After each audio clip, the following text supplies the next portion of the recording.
Blog Talk Radio. It's the Asherah roll call. Salam, my Hebrews, can you hear me? Say, do you really know who you are? And can you understand it clearly? Now how could I imagine getting woke up in the hood with a pad, going from pushing tags, dunking with hooks in the tablet, looking back was nothing but a crook with an axe. And now we in the truth of facts, is we righteous in our bookings to Dallas. They like who them newcomers?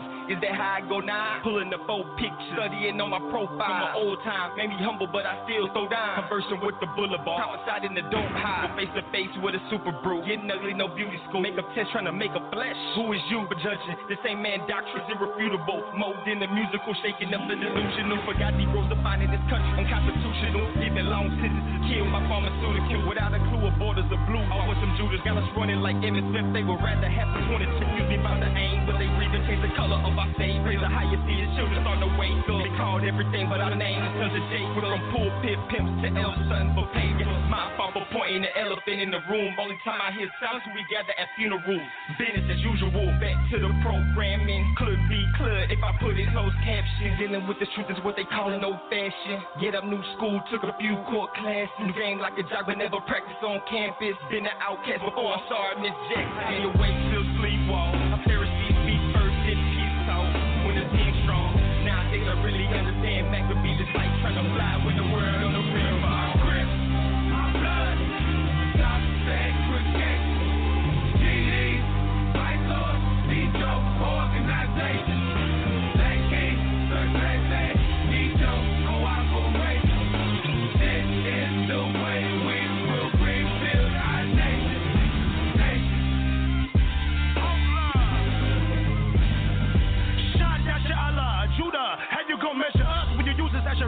You never was one of us. You never was recruiter. Can't ride this wave below tide, my Judah. Better check yourself. Better humble yourself. How you gon' judge us? You can't judge yourself. Every time we drive, boy, you know we rep in Texas. Got these boys out here wishing they was born in Dallas, Texas. Don't come to my city. Shout out Yashala Nation. Righteous two road. Trying the boys still hate me. I'm rising up the people trying to climb up the nation. If you give me 5, I'm bringing 10 back. Wait, faithfully hating on how you're such a tragedy. Why y'all got your all come in atrocity? You either real or you fake. There is no in between. Why come to your city? No need for in between. Real Judah, you know I live what I speak. I'm praising the higher on these beats, raising up the dead sheep, going to the bloods and the hoovers, tell them all that they kings. Come, till we pull the right to the Judah says, tell them that's who the real enemy is. If you see a hater, you might want to split his wig, but you see your fate if you kill one of his. That's real Judah. Hold up, man. Yeah. Peasy. Hold up, man. Look, Judah his last name cause he's so real. He from the state of Texas, so he's so trill. I know crash test dummies that can't wreck like he. He a monster by himself, but look, he rolling pro D. It ain't supernatural if you got 11 in it. 8 year in the middle, 1 and 7 with it. Okay, wait, let that marinate. Bars evacuate that track, Hebrew mitigate. Use the night, fake Jake, leaving with these states like earthquake. Kryptonite and Super Brul, make super leers out of their case. I wanna multiply, but first I do they got it in mind. You mark down, how's the bitch right between they eyes. Shoot a bitch and Levi, plus the other 9. Clock running out, bitch they come from behind. One distract and double dip, all eyes on me. Make them climb with one song, R-I-S-E. To my grip, my blood, stop segregation.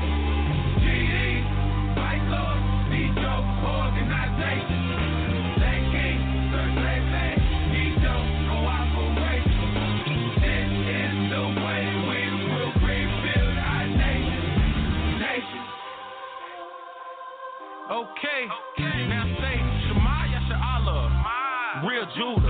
I praise his holy name with the real shooters. Rope for monetary gain and my aim changed. Brought me hella pain out of game when the spirit moving. I seen brains hang cause the colors plain. So excuse me if I don't campaign. Wanna be popular in the darkness, instead of walk alone in the light, that's a damn shame. I see a lot of people go the wrong way. Too busy focused on the wrong things. And the alphabet will come before the letter A. Since they say we calling on the wrong names, gotta do the work while it's still day blood. Living life by the word, what you say, blood? No, I ain't got time to debate, cuz. First John 2 and 9 for your hate, cuz. I keep the precepts loaded like I'm still a breeze. No weapon shall prosper or hinder me. I ain't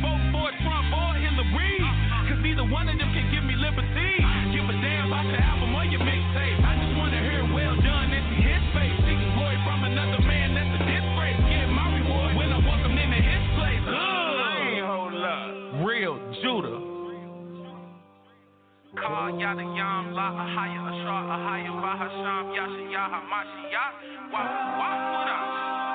And it is so. Aman. Now rise.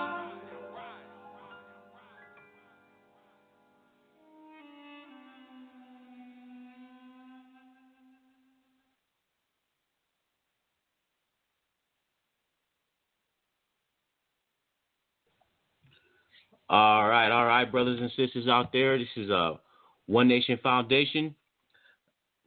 It starts with one, radio episode number 4. We coming to you live. We're up here in the Pacific Northwest in Washington State. I'm your host, Ganan Yasha Allah. All praise, honor, and glory to the Most High, Ahaya, Ashar, Ahaya, for this being available.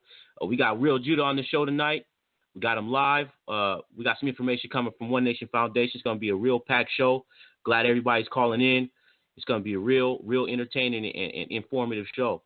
Brothers and sisters, as you know, when I start the show out, first thing I do is read our disclaimer so you know what we all about here at One Nation Foundation. All right? Your One Nation Foundation is not a religious organization. We are a nation of people who believe that the Bible is a historical record and our nation and all others are recorded therein. We stand on the principles of these records according to what is written for our nation. We operate with the understanding of the laws, statutes, and commandments written in these records and other records scribed by our ancestors.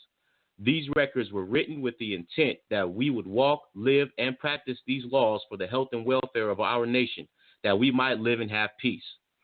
Okay, first off, I just want to let everybody know just a few announcements concerning One Nation Foundation. We have some information we want to present to the people tonight. Also, this will be made public and available for everyone.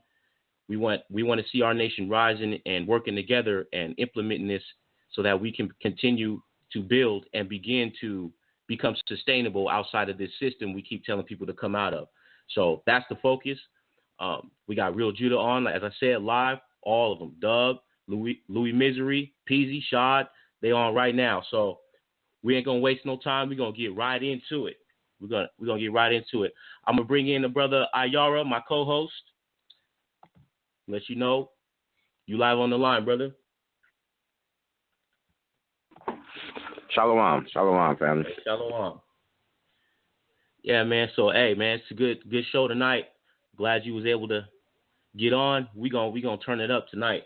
We're gonna turn it up tonight. And in case y'all didn't know, One Nation Foundation hosted an event back in October 29th where Real Judah was able to come up and perform for the people. And there was a lot of information brought out. The performances was on point. John Boy came out too. Man, it was raw. We appreciate that and praise the Most High for that because it was a powerful event. For those who weren't able to make it, in the future, I'm gonna upload more of the clips from that event. But nevertheless, man, it was raw, and we thank these brothers for that. Thank the Most High for that. We had a brother, One Nation Foundation, brother Shammai Yasha Allah. He was up there, back there working the lights, man. Had them all lit up, man. You should have seen him. He looked like a DJ, just banging them, man. It was pretty dope. But hey, he linked up with these brothers, man, and I'll let him tell it to you. I'll let them tell it to you. So without further ado, I'm gonna bring in brother Shammai and all the brothers, and we gonna get this show cracking. All right. Let me get Shammai here. Shammai, my brother, shalom. Shalom, family. How y'all doing? Shalom to the listeners. How y'all doing? We good. Shalom. I'm going to bring in all the brothers so we can all introduce yourselves, say hi to the people out there, and we're going to get it cracking. All right. Shalom. Got Louis Misery on the line. Got Peasy on the line. Wow, shalom, y'all. Here we are. All right. Say, brother Shammai, you want to tell us a little bit about that experience though? When they came up here, how does it feel being the newest member signed to the label and you don't even rap? Well, first off, brother, all praises to the Most High, Ahaya, Bahashem Yashah, Kakama, Wawak, Kadash. You know, Most High made this possible. I didn't do anything, you know what I'm saying? But, you know, bringing those brothers up here, you know, I got to see how humble them brothers was. And the best thing that happened was we was able to sit down, get into the scripture together, and easily become Amos 3 and 3. I saw how we was all like-minded and saw how they zeal was wanting to get in the scripture and understand that there were some things missing according to precept that we must do as a nation in order to push some things forward. So to me, that was the highlight of their trip, was just being able to fellowship with these brothers. You know, we fellowshipped when we had a dinner down with the family down in Tacoma. Shout out to them. You know, but yeah, I just really enjoyed being able to sit down, sip a little grape with them, and get into the scripture. Heard that, man. I hear that. Yeah, man. If you anybody that's not willing to sit down and get in the scriptures, you got to question that. And these brothers was already they got to the hotel, and as soon as the swords came out, they was ready. You know, that's real. That's real. Hey, so you know what? As you what's your position? What's your role with Real Judah now? Well, my role, all praise to the Most High. You know, I am now the official manager of #Real Judah, aka the hottest Hebrews in the game, doing it by far. There is no competition. You know what I'm saying? I'm responsible for keeping us Amos 3 and 3. These brothers was already Amos 3 and 3 before I jumped on the scene. Now, Shah gave me the keys to make sure I'm doing things, handling business behind the scenes as far as the business goes. Mm-hmm. A couple of things that I've already, you know, got going. One, when I stay busy, you know, that's going to be good for my brothers, because my brothers is going to be busy, you know. And as of right now, I got them booked as far as the first 6 months go, as far as the upcoming Babylonian year. I also want to take this time out to tell the fans and the viewers that I was able to solidify a sponsorship with a clothing company. However, our lawyer informed me not to mention the name as of yet. We still have more paperwork to sign, but can honestly say that we are the first to obtain one of many sponsorships. I would also like to take this time out to send a shout out to Marcella and Gil Johnson down in North Carolina. Both of those parents hit me up and asked if Real Judah would come and perform at their daughter's graduation party around June 10th, I do believe, Fayetteville, North Carolina. They've heard the music, and they thought it would be a good way to send her daughter off and her friends off the right way, right before they enter into this wicked world. You know, definitely want to be role models for these kids and show them that you don't have to conform to this world to have swag, be cool, be hip, whatever they calling it nowadays, you know. Just being a product of the Most High's environment. You know, I just love being able to be in a position to where I'm a role model for the kids. That's what's up. All praise to the Most High. All praise to the Most High. Hey, so people are looking for features or performances. How do they get in touch with you, brother? Okay. Well, yeah, you guys can definitely hit up the Facebook. You can find me at Shema Judah. That's SHAMAIJUDAH on Facebook. Also, you can hit the Real Judah hotline up. You guys get a pen and paper, because the number is area code 206-698-1234. I repeat, that number is 206-698-1234. And the hours are 7 to 7,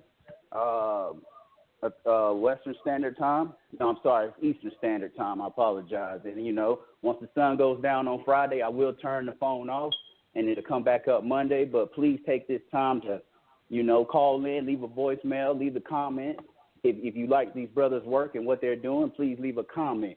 If you want to get these brothers out in your area, whether it be just to drop a feature or do a performance, please hit me up. And even if you want to call in and talk about how you feel we are off, we'll gladly accept that too. We're taking all comers. Hey, that's what's up, man. It's getting real out here. It's getting real out here, making connections, linking up, man, trying to work together as a nation, man, under the Most High. That's what we need to do out here. You know, there's already enough division, already enough artificial division and walls being built up between brothers and sisters out here, and we got to work together to break those down, man. So, hey, all praise to the Most High, man. You was able to link up with these brothers. I'm bringing in Louis Misery. Real quick, go ahead. If I may add real quick, I would like to send a shout out to One Nation Foundation, man. You brothers really made it possible, man. You know, I came to y'all telling you, you know, I wanted to do something. I wanted to build somehow, some way. And, you know, because of what One Nation has done, they put me in cahoots with Shaw Peasy, Dub, and Louis. And now, you know, I managed the hottest group in the game. So, you know, if you boys are looking for some type of work out there, you sisters too, please, I hope you get in touch with One Nation Foundation, because what these brothers is doing is for real. And I am proof of that. So thank you, brothers, each and every one of y'all. Thank you. Hey, y'all on the bar. Praise the Most High, man. We couldn't do nothing without a higher, for sure. He laid the blueprint way before we was born. You feel me? We just picking the torch up, man. Hey, it's a beautiful thing. You know, we got all the brothers on the line. All the real Judah, y'all want to start calling in. The number 646-668-8390. Press star 1 to get in the question queue. And we're going to get to the questions a little later, but I'm going to bring in Louis Misery, and we're going to talk to this brother, man. Hey, this brother, man, he's a real cat, man. How you like them stairs? I didn't bring up the stairs, man, but hey, you live, Louis. You live, Sean. What's good? You good, fam? Shalom, y'all. What's good with it? Hey, Shalom. Hey, you know, I miss y'all, brothers, man. I need to be back out there, man. At least it's warm down here in Atlanta, man. But you know, I miss that West Coast, man. I miss y'all, brothers. Yeah, it's cold right now. Yeah. It's freezing up here. Okay, I stay in the South, then, and I take it back. I'll come where you at, man. I'm tired of wearing these jackets. Right on. Yeah, hey, but everybody's been waiting on your album to come out, brother. You know, you've been dropping a lot of heat on Real Judas stuff, man. You know what I'm saying? Got that Rise joint out. That joint is, man, I just bumped that, the remix, as the show was coming on. You know, me personally, that's one of my favorite tracks. They got all y'all on there. But, you know, how does it feel knowing you have such a highly anticipated album coming out? Man, shoot, all praises to the Most High, of course, man, because I feel like, you know, we all just dirt. I always say that, you know, we all just dirt. So anything that we do, any of our talents, our gifts, our mind, you know, the things that we take for granted, our good health, you know, all of that stuff come, you know, as blessings from the Most High. So when I was born, I wasn't able to do anything, but everything developed over time. So I always give all credit to the Most High, because I sucked about 5 years ago, believe me. I wasn't as good, or you know, as pleasing to the ears as this music that comes from for him. You know what I'm saying? It wasn't nowhere near as potent as like the harmonies. I wasn't able to sing. You know, I couldn't do none of that stuff like that. But I mean, I've been able to sing, but not harmonize. You know what I'm saying? So it definitely came over time. Yeah, because you have two talents. You rap and sing. We heard a little bit of that at the event. And there's a track you got out there where you sing on there too, man. Oh, man. You know, it goes good with the beat and everything flows nice. It all flows together. When you got two talents like that, you know, it's incredible how you can use those for the Most High. And, you know, it's a blessing that you guys are doing these things. But how come we never heard you on anyone else's music other than Real Judah, though? I mean, it is like we said, you know, it's a blessing to be able to have it, and it's definitely always done for the Most High, because I don't know about everybody else, but you know, most artists are sensitive with their music. You know what I'm saying? So in order to bare your soul like that and to let people into your personal life, you know, which is really what I feel like most of us do with our music, you know what I'm saying? For it to be, you know, looked at as, you know, something that people enjoy or whatever, that people can relate to, you know, it's a blessing. But as far as, working with Real Judah, I mean, of course, I always say, man, it's the grand orchestrator. You know what I'm saying? Because when I first found out about, you know, the so-called truth music, there's a lot of different artists that do truth music. A lot of people that I was listening to at the time, and Shad and Peasy being one of them. And I pretty much tried to reach out to all of the artists at the time who was making music, and, you know, letting them know that, hey, man, I've been, you know, doing music since I was a little kid, you know, came from the industry, so on and so forth. And I reached out to a lot of people, and I didn't get a lot of responses back. You know what I'm saying? So that's pretty much the answer to that question as far as, like, why you will hear it mainly coming from Real Judah, because Shad was the only one that responded and was like, hey, man, put a hook on this. And that was the first time we did was Tension. You know what I'm saying?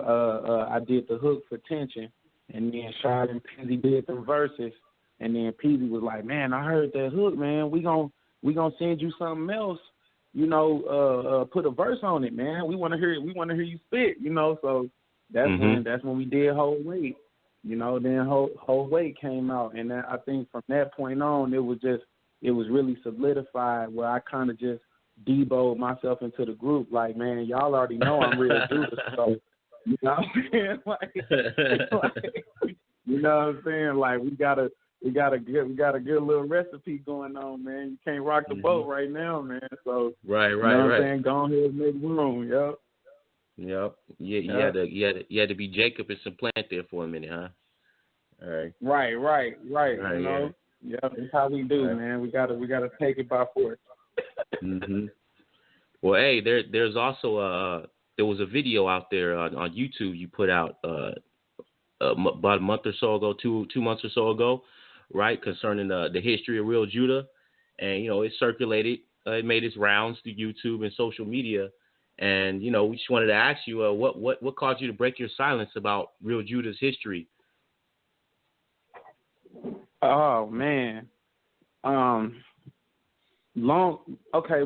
story short, most of how, you know, Real Judah was formed was based off of the mistreatment of, you know, so-called Hebrew Israelite camps.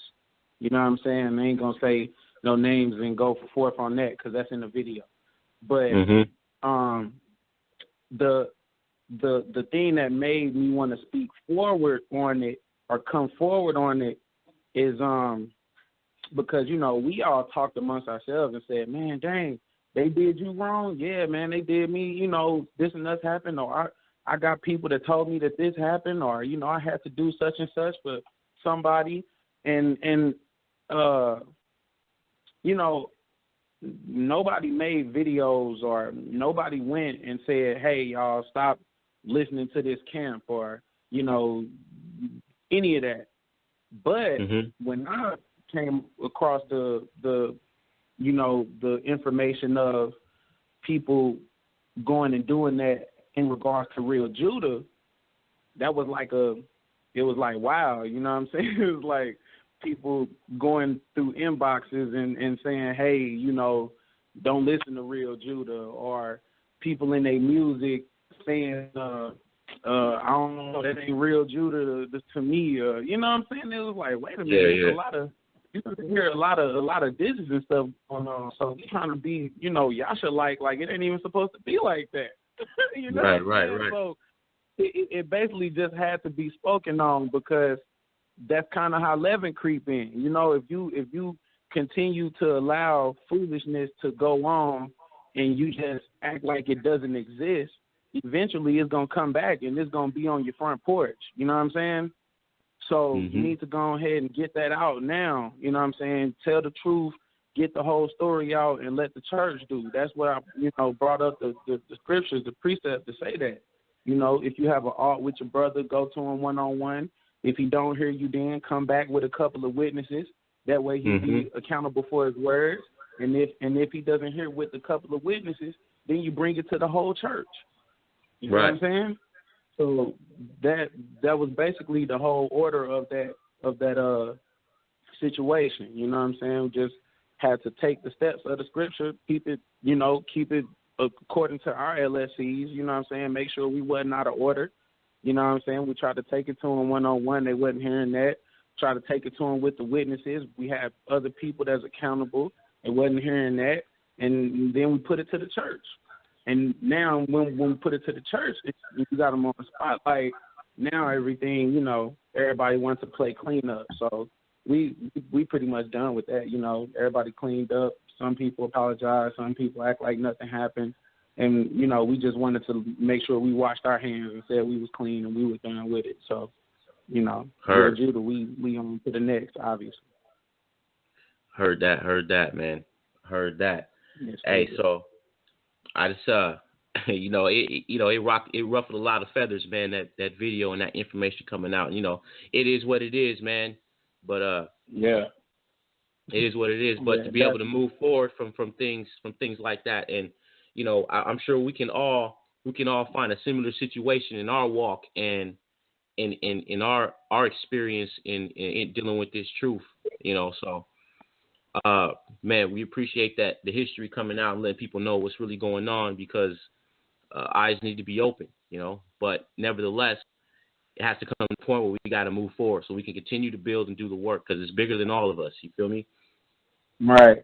I mean, you know, according to the old world standards, you're not doing something right unless you got haters. You know what I'm saying? Right. If we were going by old world standards, we'd be fine. You know, I think that the reason why, you know, a lot of us felt like, even if you just wanted to say a brother's had their feelings hurt or something, because we supposed to be in the so-called truth. You feel what I'm saying? We supposed to be in the truth. We supposed to be following the book to a T. We supposed to be in this so-called Christ-like walk more than Christians. You feel what I'm saying? So, you know what I'm saying? A lot of us, when we first came in the truth, man, we was like, oh man, we found it. I know I was speaking for myself. I was like, man, I didn't found the be all and end all. That's why the album is called that. They're the plug for you. You know what I'm saying? I found the ultimate. You feel what I'm saying? I found it, man. And the people, you know what I'm saying? I found people who knew the same stuff and was reading the book, and everybody like, yeah, man, we following the Messiah and this love for everybody. And then when I started meeting people in large amount of groups, it wasn't like that, bro. Right. Like that, man. So, you know what I'm saying? You kind of come back to reality, man. You come back to reality. And the Father told me, or Kamawa told me, and was like, because I come from the old church. You say don't expect people to be different just because they in the truth. The same way Christians wasn't different when they was in the old church. You feel what I'm saying? It was kind of like that same. It was kind of like that same realization. You know, just because you got some people that say Kwam Yasha Allah, don't mean that they really, you know, following the Father. You feel me? You know what I'm saying? So, yeah, man. So hey, that's true, man. And I'm sure at least 99.9% of us have a similar testimony to that. So. But no, the most, if a higher be for us, who could be against each other? Yeah. Hey, so that's what can we expect in the future, man? The upcoming future for you, man. Louis Misery, what you bringing out? You got the album coming up. What's up? Yes. That's the main thing that's being worked on. I really feel like the reason why it's so stagnant is because it's very potent, man. It's very potent, and it was given directly from the Haya Bahasham Yashiyah Wawawak Kodash Kakamawa. You know what I'm saying? It's all of them and none of me. You know what I'm saying? You hear it sounds like me, but I promise you, bro, this stuff ain't coming from me, man. There's no way. You ain't gotta tell me that. I mean, I got pretty much, you know, the hottest brews in the game on there. I mean, anybody, you know, all of the favorites that everybody listen to in truth music, I probably got a feature from them on there. So you definitely got that to look forward to. Yeah, man, just y'all pray for me, man, and be in agreement with me that this album can be done Super Brul is really in the mixing stages.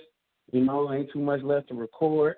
I think I'm fighting the spiritual war, man, because the enemy don't want it to come up, bro.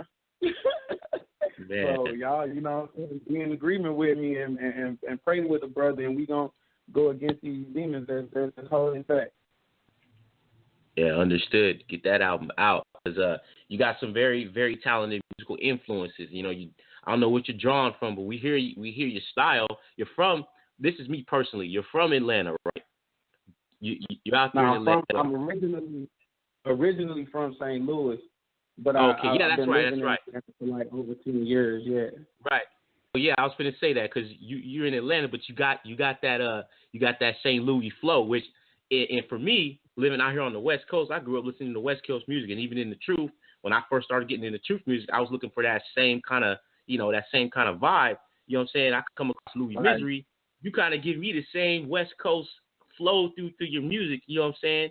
And then bring in the truth with it. You know, and don't get it confused. I want to let the people out there know this.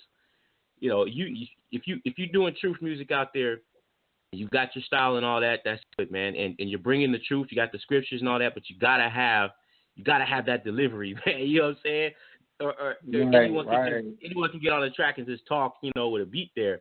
But without the style and delivery you bringing it, man. Y'all's music, Real Judah, speaks to the people, man, and we praise the Most High for that, because, man, the style you bring to this truth and the way you present it, it's beautiful.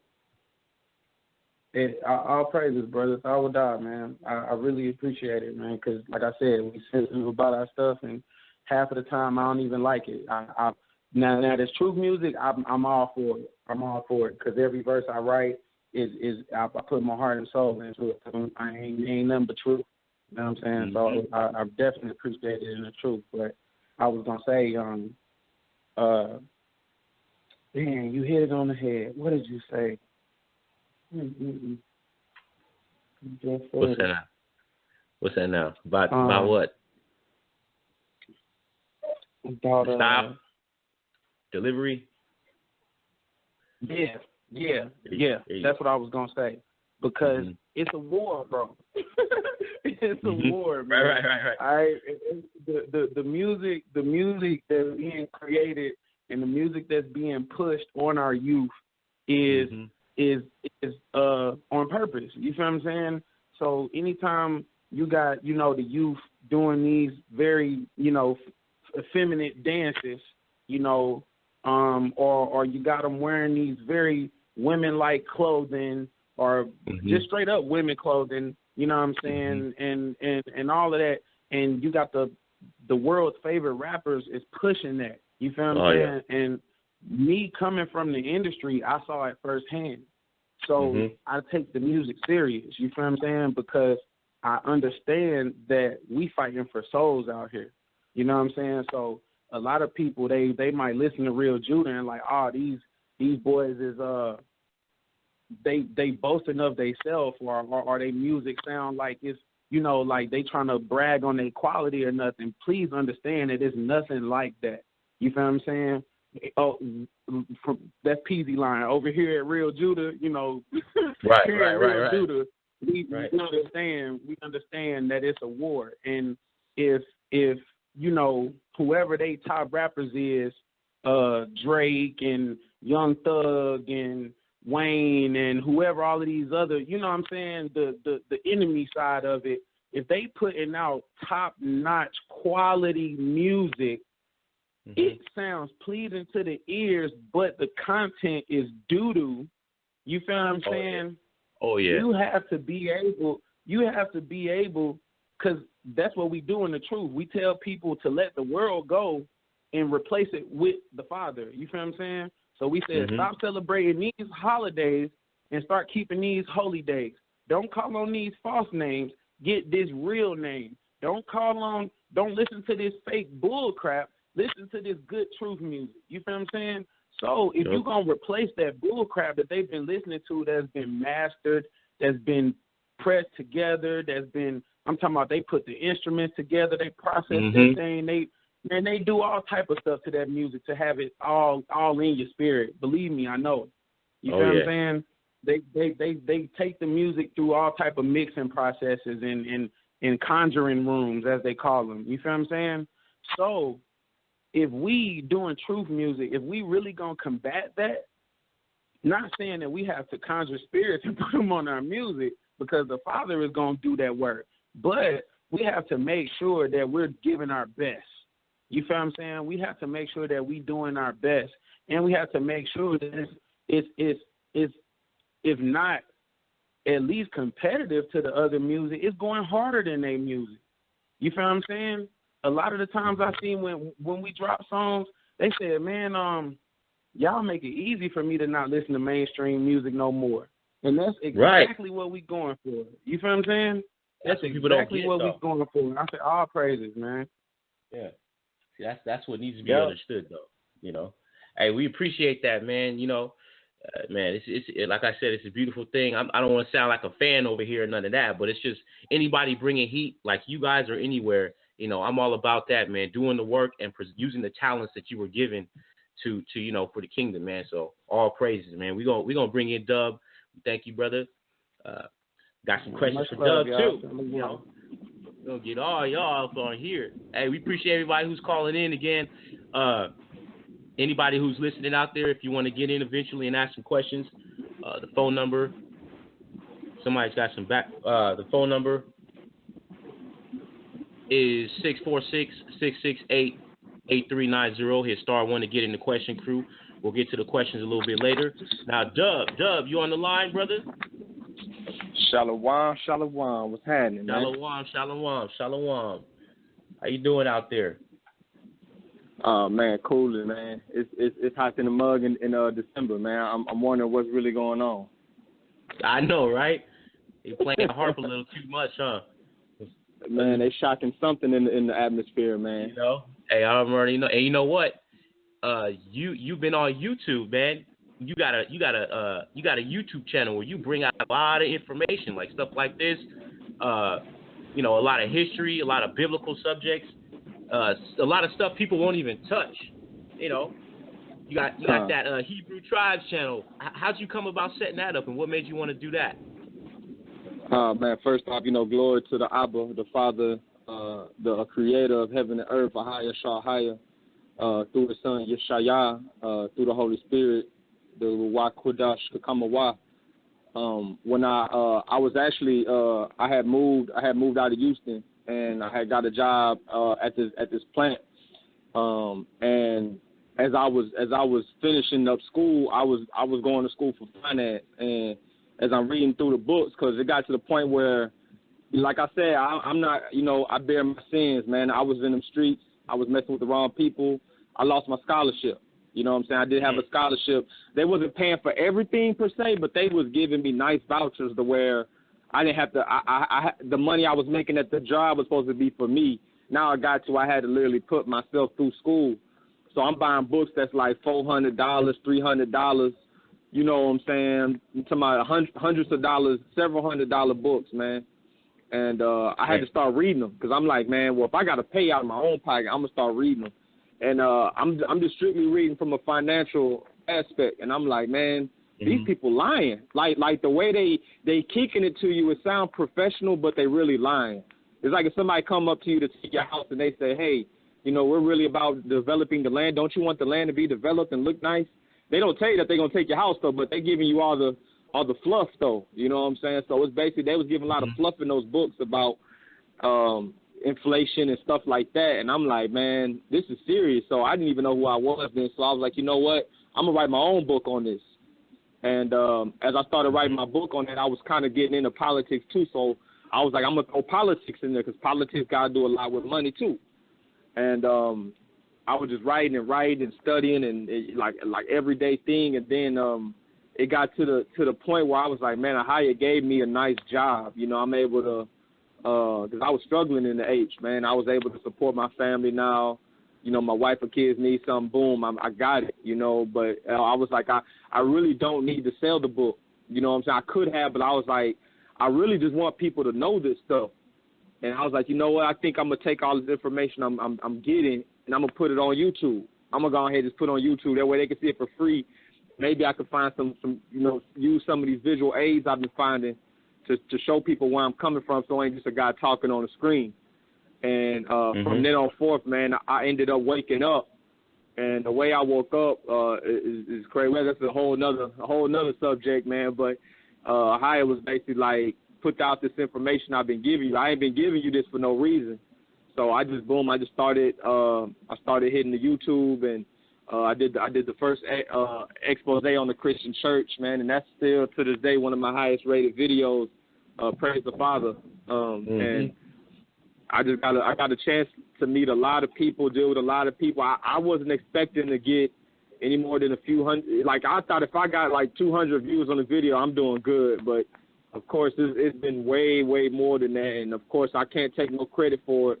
It's all praises to Ahaya, But that's how the Hebrew Tribes channel thing came about. I wasn't even planning to get on there and put my business out. I'm a real private dude, but it's like, man, this truth is more important than me. You know what I'm saying? This truth is more important than any of us, man. Ahaya, we need him. He don't need us. You know what I'm saying? So why not put forth that good work? If he gave us some of that wisdom, why, like Paul said, if the gospel is hid, man, it's hid from those that need it, man. You know what I'm saying? Right. So it's just been a blessing, man. I had no idea it would turn into what it is, and I'm happy the way it's going, and I know it's going to even be even more so as as time goes along.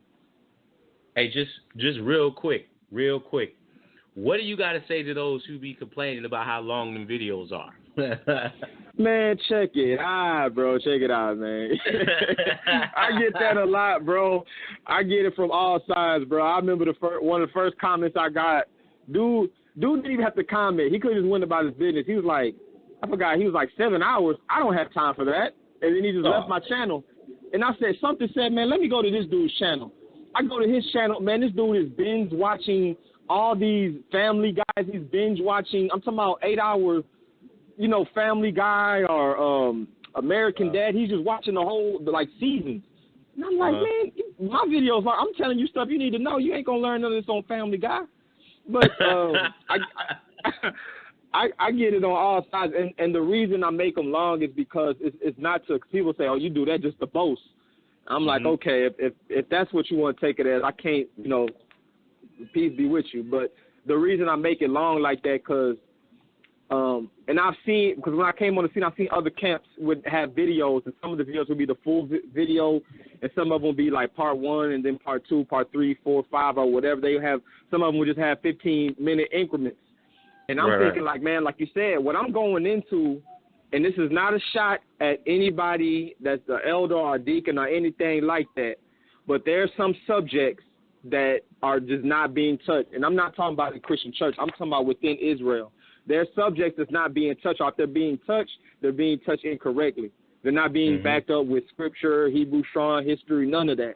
So I'm like, if I do a 15-minute increment and I'm talking about something and people don't understand it, and I may be about to break it down in the next 15-minute part, they might be like, oh, I ain't listening to this guy. This guy, he's off. And then, but if I have a 3-hour video and I'm breaking down everything in there, with the history, the Hebrew Strongs, I got sites, I got plenty books, that people could look into.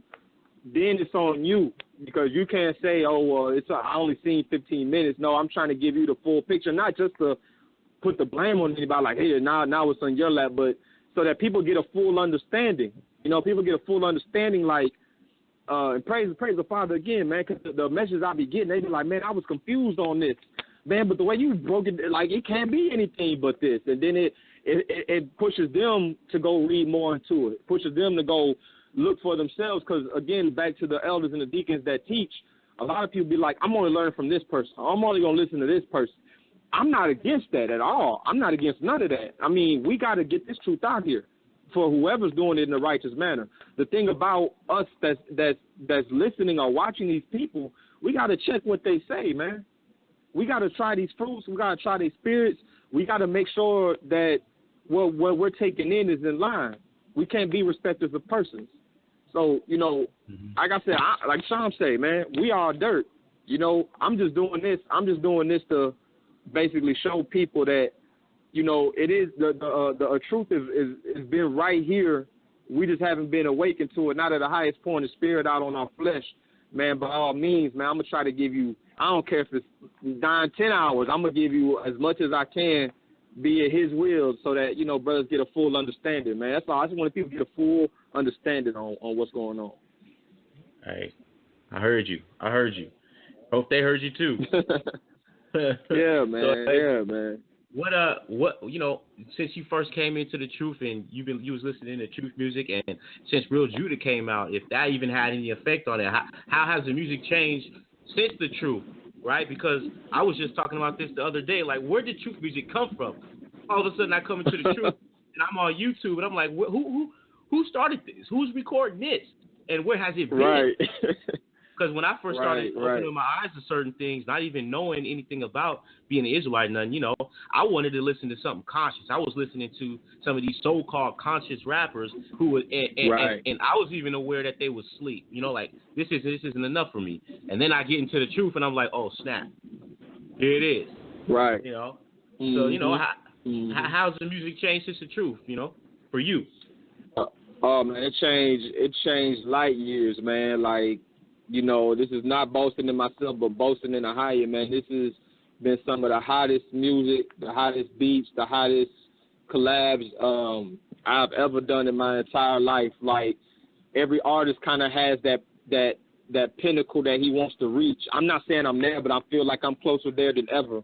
Like, when you're an artist and you kind of starting off and you never been to a booth and you hear somebody that has, and you're like, man, I want my stuff to be something like that. Like, I feel like I'm finally getting to where, like, getting close to, because I'm not going to limit it if the higher is going to increase it, but the increase from the secular to now, it's like night and day, man. Like, I'm not going to say that, he blessed me with a talent, but I wasn't using it for him, and what happened was I did one last mixtape before I came into the truth, and it was a mixtape called the Southside Militia, because that was my nickname since I was like 17, and I that last track, and it wasn't like I was glorifying that drug game, that drug. I was talking on something that happened, and it was on like a couple bars, but that couple bars convicted me so much. I'm like, man, this is it.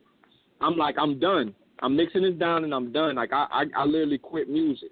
You know what I'm saying? 'Cause I just felt convicted. Like you said, being true, listening to so-called conscious rappers, but even understand they're still under the Jewish powers control, because that's who signs they checks.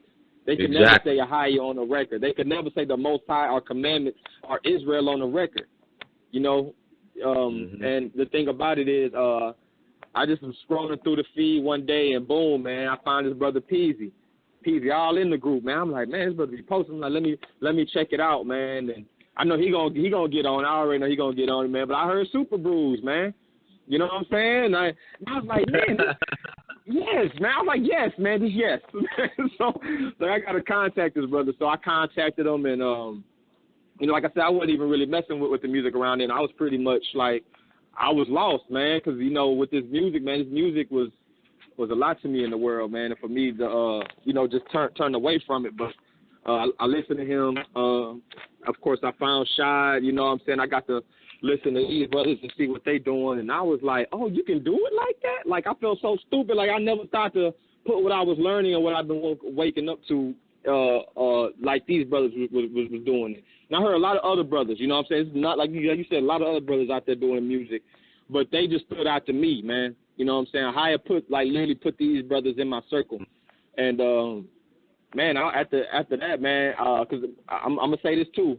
I know I might get some feedback from this. Hey, I don't care. The truth is the truth. I don't like Christian rap, man. For the most part. Don't get me wrong. For the most part. I know some sincere Christian brothers that rap. I know these brothers, and these brothers, man, I rock with them brothers. But Christian rap on the mainstream level, I do not like it. I do not like Lecrae rapping about Romans 1-16, but then he got a Christmas ad on his website. It's confusion. You know what I'm saying? It's confusion. And it's kind of, and then this is my opinion, it's cookie cutter. I never heard a Christian rapper go into David in detail, rap a song about David, just as an example. I never seen them rap about what Moses went through in Egypt in detail, or even rap about Pharisees like the Brother Peace did in Super Brul, because You know, I'm letting him get into that, but you know, just take these subjects. It's always like the same. Jesus loves you, kind of. And I'm like, man, there's so much in the Bible. It's like a well full of water that has no wind. You know what I'm saying? So these brothers really showed me like, oh, you can rap like this. You can put it, you know, put what you've been learning and put it out here on these tracks like this. So I sent Peasy a track, and ever since then, man, it's been on and popping. Then I heard the brother Sham Louis Misery, and I'm like, man, this brother's ill. When I heard that tension, I'm like, man, this brother got it, man. I don't know who this brother. I talked to Peasy. I'm like, I don't know who that brother is, but that brother got it. And you know what I'm saying? Me and Sean got to chop it up, and you know, when he devoed his way into Real Judah, I kind of backdoored that. You feel me? You know what I'm saying? He was like, I'm Real Judah, and I was like, well, I guess I'm Real Judah too. You know what I'm saying? And you know, that's how that thing went. So you know, praise the Most High.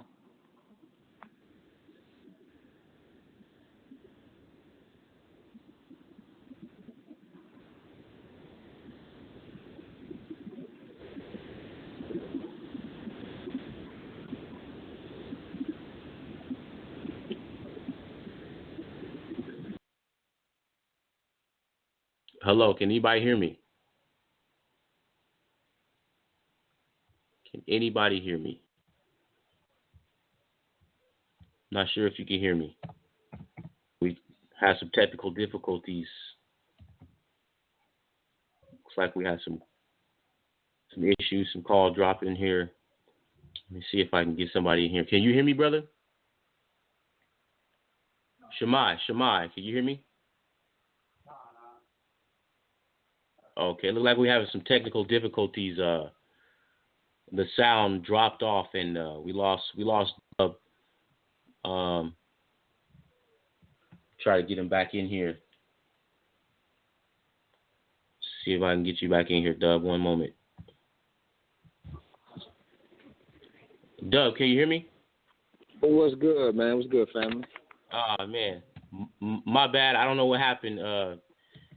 I have no idea what just happened there, but anyway, it's all good, man. It ain't nothing but the enemy, man. You know, this technology, he ain't, you know, it's getting this truth out there. It's all good. Right. So, you know, again, anybody who just called in, this is One Nation Foundation. It starts with one, episode 4, featuring Real Judah.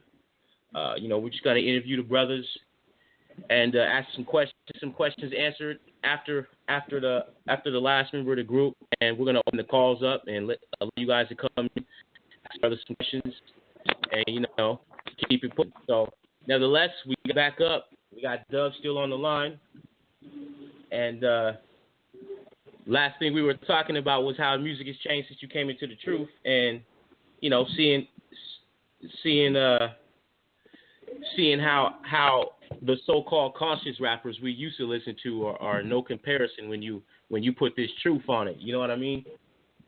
Oh yeah, man. They're not allowed to put too much truth out there. You know what I'm saying? Right.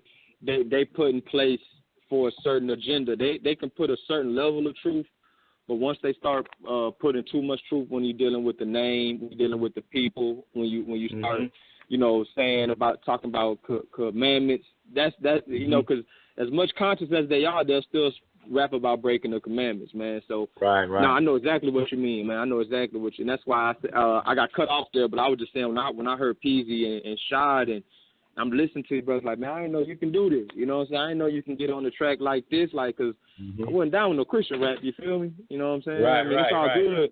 Don't get me wrong. You know what I'm saying? Some brothers that do it, and I know they do it, and you know they're sincere. You feel me? They're sincere about it, and they really mean it, and I salute them brothers. I want to bring them brothers into the truth, actually. You know what I'm saying? But then you got these cookie cutter, you know, commercial Christian rappers. You know what I'm saying? Right. I seen these people, bro, and like, I'll give an example. Lecrae. You know what I'm saying? He'll sit up here and rap a song about Romans 1:16, but the same dude got a Christmas sale on his album on his webpage, man. That's confusion. Wow. That's confusion, man. He got an Easter sale, all this. That's confusion. You bringing them right back to Ishtar and Nimrod. So I see a lot of Bruls in the truth be like, man, I still jam the crate. And I'm like, brother, get on Real Judah, man. This is before I was even part of Real Judah, man. I'm like, man, stop. Right. You know, don't cheat yourself, treat yourself, man. Come on, man. These brothers out here doing the work. And like you said, the thing about it is what makes me adamant, and I'm going to get on the truth rappers for a second, is, man, like Sham say, man, when we was in the world, when a lot of brothers was in the world doing music, man, brothers made sure they had their album cover straight. They had their track list played out in order so it flowed. They had managers. These brothers had designers. You know what I'm saying? These brothers they set up shows. They set up collabs. They did all this stuff. They made sure that stuff was mixed and mastered. They had other ears listen to it. I mean, you know, but before they put it out. And it's like, now it's like people just put out a tape and just upload it to YouTube quick. And it's like some of the stuff don't be mixed and mastered right. I can tell that it was recorded in different studios. Some brothers got so much reverb on, sound like they speaking through a loudspeaker. And there's no shot against them as far as I love it that brothers are doing the work. I love that. But it's just like P said, if you're going to offer that sacrifice, you know, don't offer to Cain, offer to Abel. Just put a little bit more work into it. Like Sean said, we battling against these cats at the corporate level. You know, these cats that's spending thousands and all types of heads is listening to it and mixing it before it hits the airwaves. So we gotta, you know, show that same diligence in the truth, man. And that when I heard these brothers do it, that's what made me do it more. I got more on my mix and master because I was blessed to talk with a few people I met in the industry, man. I met a couple cats. Like one dude I met before I left Houston. He did beats for Rap a Lot. Brother gave me a lot of game, and I just sat there and soaked it up, man. And I use a lot of what I learned from a lot of cats that got on, what they told me, and I just bring it. I just bring it into the truth, like mixing and mastering techniques and all that. So, you know, and we got to reach out and, you know, if brothers Amos 3 and 3 and we trying to do this work, man, let's just be sincere about it if we're gonna do it. You know what I'm saying? Like if a brother send you some, a brother, you know, if you move around, you ain't got the time, you know, it's best just to tell a, you know, hey man, you know, I see you doing the works, but I'm busy over here, rather than, you know, just have a brother sitting around waiting, man, because it's like brothers gonna do this work, man. That's the thing, man. It's gonna get done. You know what I'm saying? But brothers want to take the time and do it the right way, man. So you gotta appreciate that. You gotta appreciate that. As diligent as we were in the secular, and when you come into this, bring that diligence and some more, because man, like you said, it's a war, and you know you can't be half stepping in a war. You feel me? You gotta come with it. Hey, yeah, so man. You know, since you've been doing this truth and you had the Hebrew Tribe channel, what kind of reactions you been getting from your friends and family? How's those around you been handling this new brother they got around them? Oh man, praise the Most High, man. I'm so glad he woke me up. I know a lot of brothers gonna feel this, man. When you're going through this walk, especially when you're waking up, and you praying for him to remove people out of your life that's not going to be helpful and bring people around you that are, you're going to lose family and meet strangers. You know what I'm saying? Like, my family, just like I do the videos, like people think, it's a comment I get, they think me and my family sit around sing Kumbaya and read scriptures. It couldn't be further from the truth. Like, I think me and I got a cousin that's kind of, you know, looking into it, but other than that, none of my family is in the truth. You know what I'm saying? You know, I'm not downing them for this, but, you know, it's just, I just got to tell the truth because I know a lot of people in the truth is going to dig this. They're not in the truth, man. You know, just like I do these 9-hour videos. I mean, I come to their houses live. I done drove out of town to see my family. I done talked to them on the phone, of course, but I'm like, no, I need to see you face to face. I want you to know I'm serious about this. And I come to their houses face to face and talk to them about this. And I had the pain of sitting there spending 3 hours talking to a relative, and they turn around and tell me, well, I'm about to go to church tomorrow, so I got to get up. You know what I'm saying? Like I just wasted 3 hours of breath. But that's what it is. Friends, lost a lot of friends, man. Friends think I'm going crazy. Friends like, oh, he all religious now. But they still going through but they still in that matrix. They still on that hamster wheel. They celebrating Christmas today. I'm pretty sure they did. You know what I'm saying? They're going to celebrate New Year's, get drunk, turn up, get lit. Then they're going to wait for the W-2s. Then they're going, you know what I'm saying? It's the same thing every year. Then they're going to do Valentine's Day. You know what I'm saying? Then it's going to be Easter. They got to get fresh for Easter. And it's like you just going through the same rut. You don't even know why you're doing all of this stuff. You know what I'm saying? But I praise the Most High. A lot of them are still kind of listening, but a lot of them, you know, just kind of fell off. But one thing a lot of them told me, even the ones that totally disagree, whether they're dealing with Pan-Africanism or just atheists or whatever, they're like, man, you know what? I don't agree with everything I don't believe like you believe, but I've seen a change in you. And that's what God, because they see my walk change. They seen people, quote unquote, find, you know, the Christ of the Christian church, and these brothers be still in the strip club next weekend. But they seen me do a complete 180 where I used to, you know what I'm saying, turn up, flip out, do this, you know, go over here, you know, just run the streets, to where now I'm just at the house with the kids. When you call me, I'm at the house, man. I'm spending time with my daughters, with my son, you know what I'm saying? I'm going through these scriptures. I'm precepting, you know, and it's like they seen a genuine change, man. But I want to tell everybody the truth out there, man. Hold your head, man. Christ said he came to divide, man. You know what I'm saying? A wife from a husband from the wife. You know what I'm saying? The kids, daughter from the mother, and the father from the son. Not to say that, you know, we don't need to still have the door open in case they wake up. Because I done seen that too, where people be like, they hear it and they're like, nah, I don't believe it. And a year later or some months later, they'll be like, they'll fall into the truth. You know what I'm saying? A higher will shake them up. A higher will do the work. So that's another thing too. Don't take it to so close to heart when these people don't wake up and think it's you. It's not you. A higher got to wake them up. You know what I'm saying? Just like Christ said, man, the Messiah Yasha, when he was talking to Peter, man, man ain't revealed this to you but my Father in heaven. So, you know, that's all we can do is just speak, keep the door open. But if they don't want to choose to accept and they want to go left, then, hey, then the blood's off your hands. Don't even worry about it. Exactly. You meet a lot of strangers, too, man. Like, I was strangers to a lot of brothers now that I have so much love for, man. Now, I look forward to meeting and seeing in the future, man. Like, y'all at One Nation, you know, Real Judah. It's people all over the map, man, that I've met, man. People in other countries, man, that just reached out, just genuine, sincere love, man. So it just precept again, man, with what the Messiah said. You know, he that does the will of the Father is my brother or sister, man. That is so real, man. That's why I need to be more love in Israel, man. You know what I'm saying? And we do this music and stuff I love. That's why a lot of stuff we do, really everything, man, we put the front money up. We pay out of pocket, man, and we put this work out, man, because we really want y'all to be edified at the end of the day, even if you never, you know, buy nothing, spend nothing, never come out to see. As long as you edify, you walking in the light, man. That's the biggest. That's all we do this for, man. For it's this kingdom money we looking for. Heard that. Now, man, I hope y'all who's tuning into the show and who's calling didn't think we were just gonna get on here and talk about music, man. We real brothers, real family. This is real Judah, so we getting into it. And man, we appreciate y'all calling in. Praise the Most High. These connections getting made. That's what One Nation Foundation is all about. Reaching across camp lines, reaching across state lines, reaching across city lines, reaching out to our brothers and sisters all over this nation and eventually the whole earth, to connect and link us all up so we can actually start to build together, you know.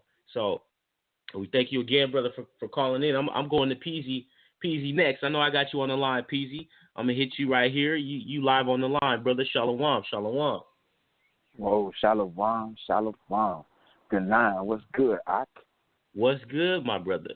Man, I'm cool, man. Much love, bro. Let me tell you, I'm going to holler at the people right quick. Man, this boys at One Nation Foundation, man. Look, I ain't never been to Seattle, you hear me? But they come, Ganan and Shemai, me and Shot at the airport, and from that moment, we was at home, you hear me? Way far from Texas, but we was at home. And them brothers is on that word, ain't just talking about it. We get to the room, we went in the room good 15 minutes, huh, Ganan? We in that word, right. You hear me? Right. So that's what we own. Like, we love making music, and we love being in the streets talking to the people, but we love that word the most, you hear me? And them boys are all up in that word, and I want to praise the Father for that. I want to shout out to everybody that be supporting the Real Judah Plus the haters, man. I love y'all too, man. We can't do it without, but we can do it without y'all, but still, I got love for y'all too. You hear me? Yeah. Square. Well, you know what I'm saying? And everybody that chopping with me up every day on the phone, man, that encourage me, that get in the word with me. That's from Real Judah to One Nation to all the brothers and sisters that holler at me on the phone. I shout out to y'all too because this walk ain't easy, as y'all know. You feel me? So call me out Shalom, Real Judah. What's good, Gana? What's the deal? What's good, brother? Hey, you right though, man. Well, as soon as y'all stepped off the plane, it felt like we was linking up with brothers from another mother we ain't talked to in a minute. You know, like when you go visit your cousins. You know what I'm saying? As soon as we got to the room, man, the scriptures was out. You know, that's how it goes. You know, and you know, and you know, back to the music thing because the way you guys bring the heat in these songs, you know, it reaches across into another mindset. Not to say you're getting secular with it, but there are some people who aren't thinking or be able to be on that same wave that a lot of these truth rappers come with, and you guys have found a way to break through that and reach people in the dark and bring them to the light. So what do you think the music can do for the Hebrew community? Man, well, you know, look at it like I always say on my songs, man, precept on precept. My whole life is a precept. And that ain't just my life. That's every Hebrew, Judah, Israel, Judah, Benjamin, Levi, or the other tribes. You feel me? The northern tribes. The same way when you look at the scriptures and then go on the block, study the scriptures, and then go on the block. And if you can't relate to it, you just blind. You hear me? So when everything I see the word. When I'm on the block with the boy pushing the hard, you know, the crack, I'm like, yo, I see this right here. When I see the pimp, I see this right here in the word. So it's really not hard. And I'll praise it to the Most High. You feel me? I ain't with the teaching stuff. I want to one day. You know, the Most High's will be done. You hear me? But I'm a game spitter, man. I spit game. I like to chop it up with other real Judas. You know what I'm saying? And then look, I just translate that to the music. I can't take no credit for it. Just like the Ox said before, we just filthy rags, man. You know, we ain't nothing special, man. But we only what the Most High made us. You dig? So what I see the music being in the future, man, I feel it being a major part in the word getting spread. You dig? He said he wants this word in the four corners of the earth, and then Yahshua gonna come. You hear me? So that's what we're doing. We're trying to spread the word through the four corners. They also give us fruits of the Spirit. And one of the fruits of the Spirit is speaking in diverse tongues, where everybody knows, sleep or woke, that music is a universal language. You hear me? You got folks in China that don't know a lick of English, but they can spit a whole Lil Wayne song. You hear me?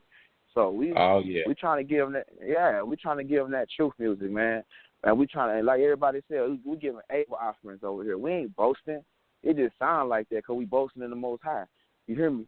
David was boasting in too, because David come around the corner and say, y'all going to let this uncircumcised Philistine talk down? We Israel, you hear me? So when we on the beat, that's how we are. We ain't playing. Y'all going to let these secular artists talk down and brainwash our people? Nah, we about to step up. They can't hold us. You hear me? And that's how we on, bruh. I heard that. Well, you know, like myself, I wasn't in the truth growing up, you know, so even when I spit, you know, I do spit a little bit, you know what I'm saying? But anyways, even when I spit, you know, there are other artists out there in the secular that influence my style, you know, because that's what I grew up listening to. So obviously that's going to influence my style. This is where I'm at, you know. So, you know, in your style, I ain't really heard nobody else coming with a style like that. Like when I heard you, I was like, your style is remembering, what's the word? Memorable, my bad. So where you know when you hear that, that's peasy right there, you know. So you know who influenced you? Who influenced your style as a youth coming up? Who was you bumping? First, man, I can all praises to the Most Higher. I've been rapping for a long time, trying to figure out my way. You hear me? Influence, man. Look, my favorite artist is Andre 3000. You know, he might not be woke, he might be on some madness, but look, when I was little, I used to listen to Big Boy and Andre. You hear me? And Andre, the way he attack on some gangster stuff. He'll get on the ladies and rap about them too. He'll say some fly punchline. I love it. I also UGK. Come on, I'm from Texas, baby. You hear me? So we rock with UGK real tough. You dig? That's some underground kings. Rest in peace. Pimp C, you feel me? And Bun B. If y'all don't know who that is, you dig? I rock with Chameleon F. If y'all don't know Chameleon F, man, y'all go get his old stuff. Get your mind correct. he ain't cussing on there. You hear me? You know what I'm saying? I ain't on that stuff no more, but this you see what I was on. He a punchline king. I like my music to be interesting. I like you to give you some information, but you still like, whoa, what he say? Bring it back, rewind it. So I listen to artists like that. And Devin the dude, he also from Texas, man. He's a reality rapper, man. He gonna rap about stuff that you go through day to day in your life. You hear me? Right. That's what I listen to. That's what I come up listening to, and I try to cater my music to that in the truth, though. You hear me? So that folks in the truth can feel like when they listening to me and ride in the car, they can relate. You hear me? So that's one, man. I pray for the Lord, right? All right. Well, hey, what are some of your goals for 2017 this year coming up? According to the Gregorian calendar, obviously. What are your goals moving forward? Well, you know, we looking this year to really try to spread this truth and spread this music farther than we ever have so far. So looking forward to doing more videos because, you know, we are very visual people, you dig? And the TV's got all types of madness on it. So we try to do other things that they can visually see righteousness. So we're working on videos, looking forward to doing shows state to state, and all praises to the Most High for our Shemai, because Shemai ain't been rocking for a few weeks, man. He already getting it in, you hear me? So trying to do shows across, and shout out to One Nation again, because they done brought us out to Seattle, hoping to get down there, over there again, you hear me? We're looking forward to doing that. We're looking forward to doing that. And then also, man, going hood to hood, man. You know, I think that's Matthew chapter 9. Yasha said he's a physician. You know what I'm saying? That the healthy don't need the physician, but the sick do. So I'm trying to get to these hoods and these ghettos where the sick at. You know, you come from what I come from, Ghana. You know how people we out there. That's all we know. You hear me? So trying to do that this year too. Just go ghetto. I don't care if we in Cali. I don't care if we in NYC. You know what I'm saying? North Carolina, Florida, wherever. Trying to go down to these ghettos and holler at the people and wake the people up. Not the squares, but the hood folks, the ones that's gangster like we is. You hear me? So there's a war coming. You did. 12 minutes. Oh, man. You talking about some squares, huh? Hey. We'll hold off, yo. Hey, you know, so I know Dub brought it up about these Super Bruls, man, and you know, some people take that as a compliment and some don't. But we want to ask you, since you came out with the song, what's a Super Brul? Tell the people what that is. Right on. Man, Super Bruls is famous, man. You know, but it's not always a good thing to be famous. That boy Judas was famous too. If you look at he's everyone know Judas. You feel me? Come on. And Super Bruls is famous too because Yasha gave him a whole chapter in Matthew 23 talking about them. You feel me? Them the modern day Pharisees. You feel me? Walk around with their fringes hanging to the floor like they ain't got no dut. You hear me? Nice, clean apparel, but the inside just grimy. You understand? What it say? It say they all white, like, but inside full of death. You hear me? That's a Super Brul. And if y'all really been in the truth, like I've been in the truth, you done ran into quite a few Super Brul. I don't care if you just online with it. You hear me? You see them. I don't care if you go to the holy day. You see them. They might be rocking all white. They might be rocking all purple. You know what I'm saying? But they super. You hear me? And you feel me? I try to encourage our people that don't let a Super Brul bring you down, because Yasha in that same chapter, Matthew 23, said it, man. They make people 2 times the I can't remember how I'm paraphrasing the child of Satan than they is. You hear me? So don't let them be a stumbling block to you. So that's why I put that song out there, not to cause division, well, you know, whatever, because that's what Yasha bring to bring. So to bring truth. You hear me? That, you know, you're not the only one to see them, because but before I put out that song, I realized that people were scared to speak on it. You hear me? They're scared to talk to these folks, because they'll come and just, you know, gang up on them. Well, you know what? Over here at Real Judah, we could care less about a Super Brul. We don't bar you or your elder. You hear me? We don't bar none of that. So we're going to put songs about the truth. It's not about boasting ourselves, it's about boasting the Most High and bringing down anybody that's going against the Most High, knowingly or unknowingly. Wake up. You hear me? But that's what a Super Brul is, a modern-day Pharisee that's bringing down our people and don't want us to unite, don't want to do what it takes for us to come together. They want to put themselves on a pedestal. So I'm going to put you on a pedestal for you. You know what I'm saying? I got you. Real talk. Anybody that's read Matthew 23, if you was reading that with the right eyes, you know who that's talking about. You could go out downtown and see Matthew 23. You could go on Facebook and see Matthew 23. You know what I'm saying? You could go on YouTube and see Matthew 23. So yeah, it's Super Bruls are in full effect, man. But like I said earlier, if a higher be with us, who can be against us, man? Right. Keep doing that work out there. Say you wanna. Let me tell y'all something. Let me tell you something ahead. real quick though. You know, we got albums coming out here in Real Judah, so y'all stay focused and stay tuned in to what we got going on. Precept on precept, man. That thing almost done, man. All praises to the Most High. You know, you heard Louis talking about the end all be all, the be all end all. My bad. 2 coming cold. That boy Shy gonna tell you about what he got coming. That boy Doug, he got sticking to the scripts. Part 2 coming. Yeah, I heard them tracks. The boy smashing on everything, making me step my game up. You feel me? But man, shout out to the squad, man, for real. I want to show love to all them brothers that's with me on Real Judah. Man, them brothers encouraged me. You feel me? It was a time when I was walking by myself for a short period. You know what I'm saying? But Shy, Louis, Dove, all in their own way, encouraged me to stand up. And I appreciate them brothers for real. And if y'all don't got a team of strong brothers on your squad, you need to go read Sirach chapter 6 and it tell you how to get your team right. You focus on the law and you focus on the Most High. And these boys of One Nation are going to bring some more of the law out today that y'all need to focus on to get your team strong. And I promise you can have a strong team like me. All praises to the Most High. Ahaya. Ahaya. Hey, Shalom, my Judah. Appreciate you having me on the show, for real. Hey, real quick though, you mentioned something about squares. You wanna expound on that? Oh, you want to touch that? Yeah, that's what's up, man. Oh yeah, that's what's up. You know, Shemai, Humanity said Shemai said it'll be a good thing to give y'all another song. You feel me, for the album? So I praise to the Most High. And this song right here called Square. You feel me?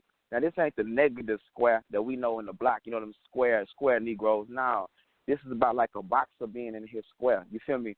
We all Hebrew Israelites, so we know all the stuff that we go through out here. You feel me? So we have to stay on our square. What's the square? It's the law, statutes, and commandments, the LSCs. If we stay in the law, we stay in our square. If we stay in our square, can't no one affect us. You hear me? Adam fell because he got out of his square dealing with Eve. And you can see that all the way through. Samson, same way. Solomon, same way. David, the same way. They got out their square and they fell. You hear me? These were strong brothers in the word. You hear me? So that's what this song right here about. It's about staying in your square.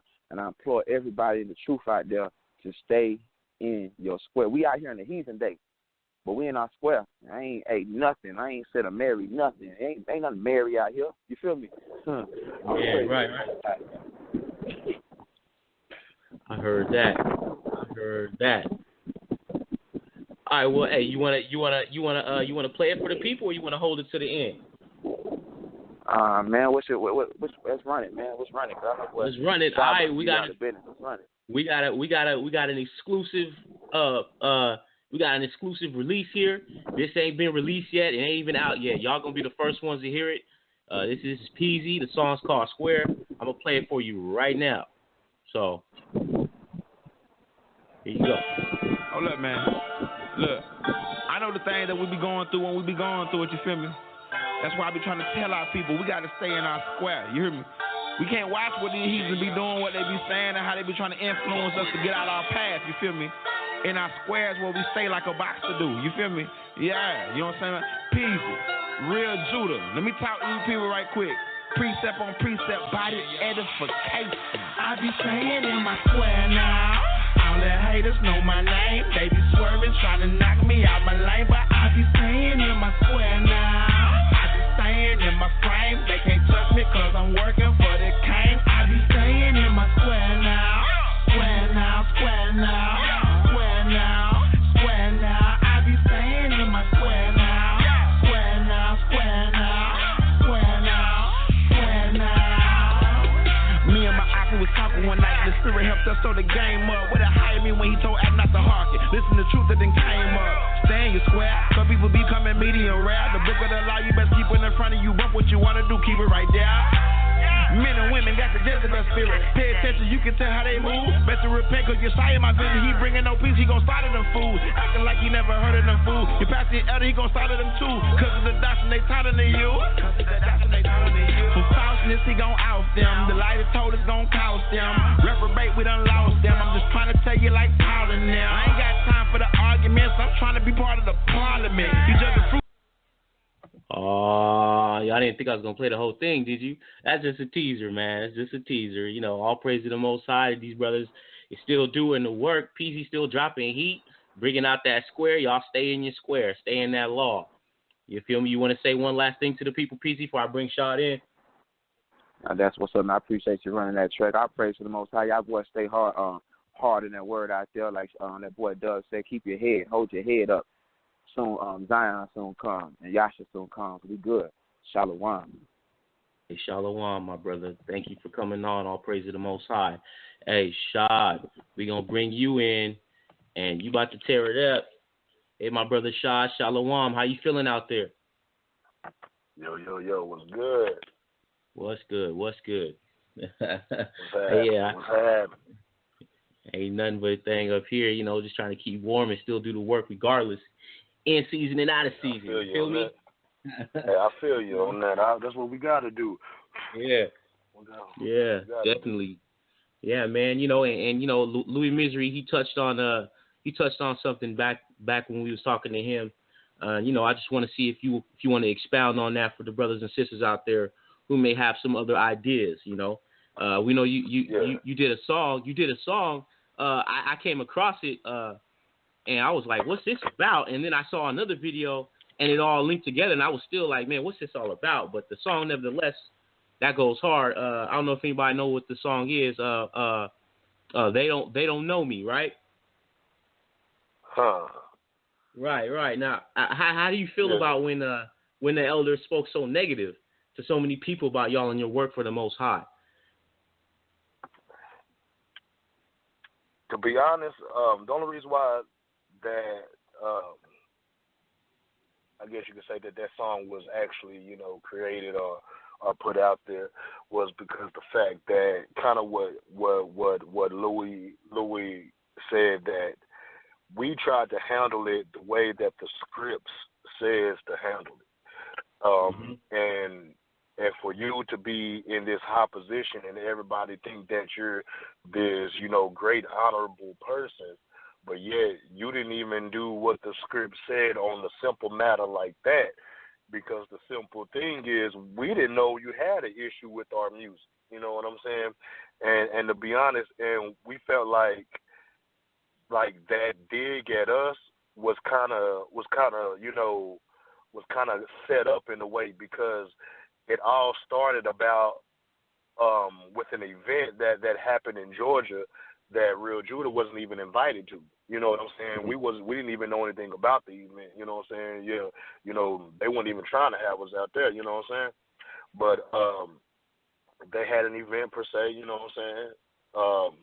And I guess, you know, he found out about it and didn't appreciate it or whatnot. And I guess he found that was a good moment to, hey, let me just try to wipe out everybody while I'm, you know, spanking on these kids right here or something, you know. But the difference is with us and them is, you know, you can't just say anything to us and expect us not to say nothing back. You know what I'm saying? And especially when we know that you didn't do it the way that the scripts say do it. You know, you could have easily reached out to us, you know, got our phone numbers, called us, told us that you had an issue. You know, we probably would have not necessarily cared, but hey, but at least we would have, you know, known that you had a problem.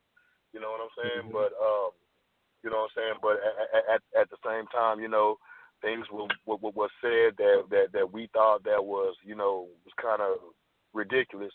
So, you know, this person used his platform to try to throw shots at us, and, you know, it worked. So we used our platform to do what we do, and it worked. You know what I'm saying? So, right. So, you know what I'm saying? So at the same time, you know what I'm saying, it is what it is, you know what I'm saying? But at the same time, we have moved past that, you know. Still haven't spoken to the brother, you know what I'm saying? would like to, you know what I'm saying, not to, build or grow anything with them, but more along just to move past it, you know what I'm saying? It's cause it's kind of like, especially if they're harboring, stuff like that, you know what I'm saying, it's not good for them because, over here at Real Judah, we care less, but, you know what I'm saying, but just if they harboring on it, we would like to, for them to get past it, but, other than that, hey, we're going to keep rocking, man, we keep doing what we doing day in, day out, man, you know what I'm saying? And ain't nobody stopping this, Ahia steers this, And first off, I want to say, all praises to Ahia, by Hashem Yeshaya, by Kadash, Kakama Wat, thank y'all brothers for reaching out to us, and bringing us on this show today. Oh yeah, no doubt. Ahia is making this possible for real. And I wanted to ask you because on your album Road Tribe, right? That's that album stay bumping over here, but on that album, on one of the songs Views, right?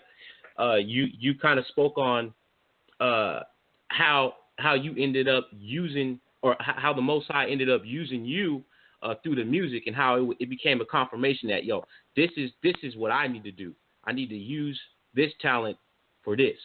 So what gave you the confirmation from the Most High, Ahia, that this work was what He wanted you to do? Man, because to be honest, it was how He used the people. You know what I'm saying? And just being, a person who dealt in the worldly rap, secular rap per se. You know what I'm saying? That's kind of what we go off of. We go off the responses of the people. You know what I'm saying? So if the people feel your music, you got something. You know what I'm saying? And that was pretty much the response from my music. You know what I'm saying? And to be honest, it still kind of shocks me, in a way to where, P, Sham and Doug, they be like, man, shut up, man. Everybody know you by your music. And I'm like, nah, man, nah, But still, it's kind of, it's kind of one of those things, to where the people kind of told me, to where I was like, okay, I think that was the Most High, using them, let me know, okay, keep going, you know what I'm saying? Mm-hmm. And that's the thing that kind of really motivates me is the people, actually, you know what I'm saying? Is the responses that I get from them, you know what I'm saying? So that's where I kind of, feel like, okay, now I can take it this way, take it this way, you know what I'm saying? Or take it this way or something like that, Real talk. You're the first. You're the first to start your own Hebrew record label in our community. A lot of people, they got a YouTube channel or something like that, but you're the first one to come out with a record label, Real Judah Records, right? In the Hebrew community. You signed 4 of the hottest artists, including yourself, to this one label. You even signed a 5th to your label, and he don't even rap. You know what I'm saying? What made you make such a bold decision to want to go about it that way?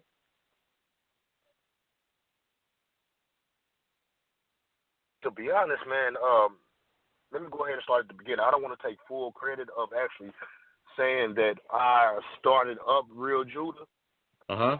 Me and Peasy was together whenever that conversation, was actually had. And what it was, I was actually Peasy's manager at one time in the worldly scene. Mm-hmm. And then whenever, the Most High just put on my spirit, hey, you need to tell this brother, you know what I'm saying? Because kind of that scripture in Ezekiel, basically, where it says that if you know a brother is doing wrong and you don't tell him, and the brother end up dying, the blood is on your hands. But if you let the brother know and he continue to do wrong, then the blood is on his hands, basically. That's kind of how it was with me, to where I had to let him know something. And then we were just having a conversation, and it kind of just trickled like that.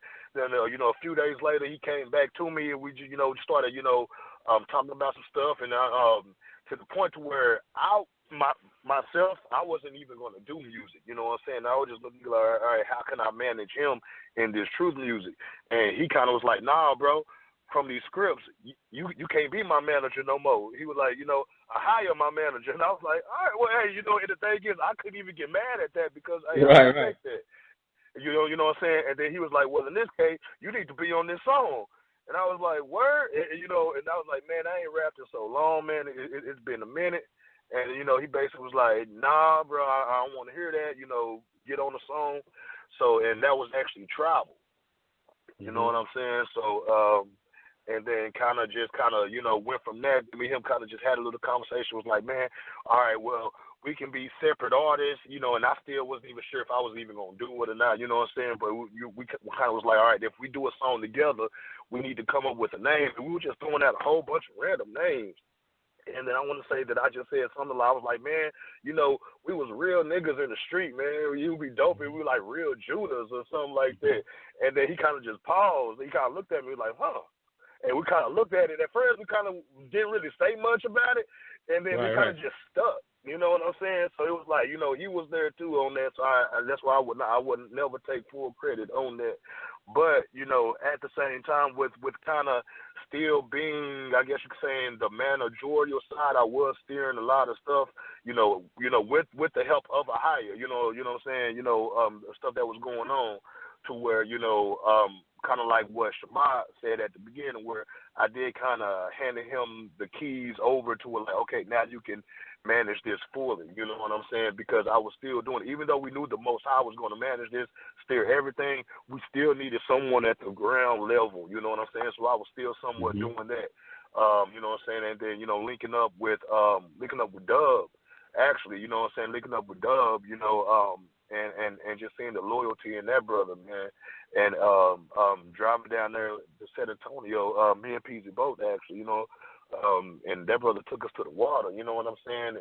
And right there, that was something that was so big because that was something that we were looking for so long, bro.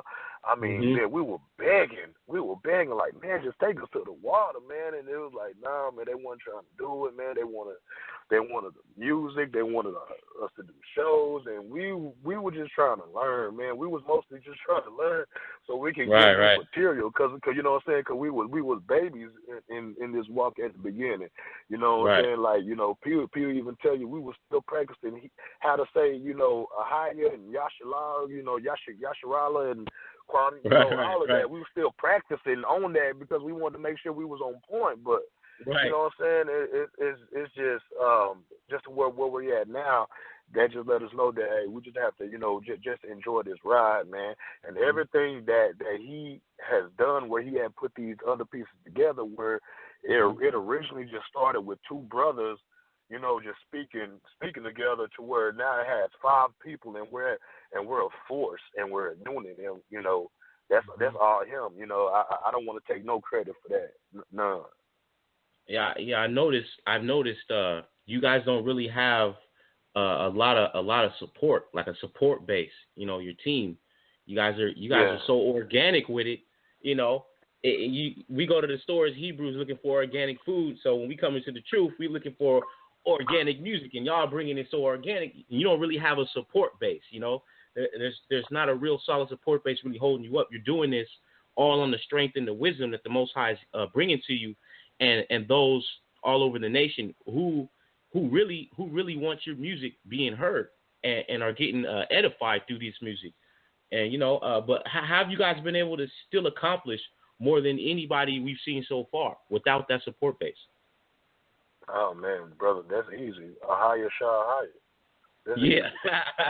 That's easy right there. You know, that's bring it out. You know, to be honest, bro, that's him. And the thing is, that's the thing that we noticed as a team, to where that's how we know that, hey, you know, we don't need to rock with everybody. We can do this on our own. We just got to make sure that we keep the LSE. You know what I'm saying? So, you know, long as we keep these laws, man, hey, we good. You know what I'm saying? And that's the thing that we try to do, you know, with the best of our ability. You know what I'm saying? And now we see that he's actually, you know, trying to, you know, grow this, you know, bigger, you know, so to where we're just trying to, you know, just mostly just sitting back and just enjoying the ride, man. And now, you know, hopefully soon we'll be opening up to where we'll be doing, you know, some study conferences with some people that be reaching out to us all about, hey, you know, how can I sit down and study with y'all brothers, you know what I'm saying, things like that. So we're working on things like that, you know, soon to come. But it's just a lot of things, man. To where, hey, I can't say I can't take no credit for anything. And to be honest, I don't want to say that we don't really have support, because we do in a way, but our support can't really come out. Right. If that makes sense. Our Right. supporters can't really say that they support us because they elder might not rock with us. You know what I'm saying? Right.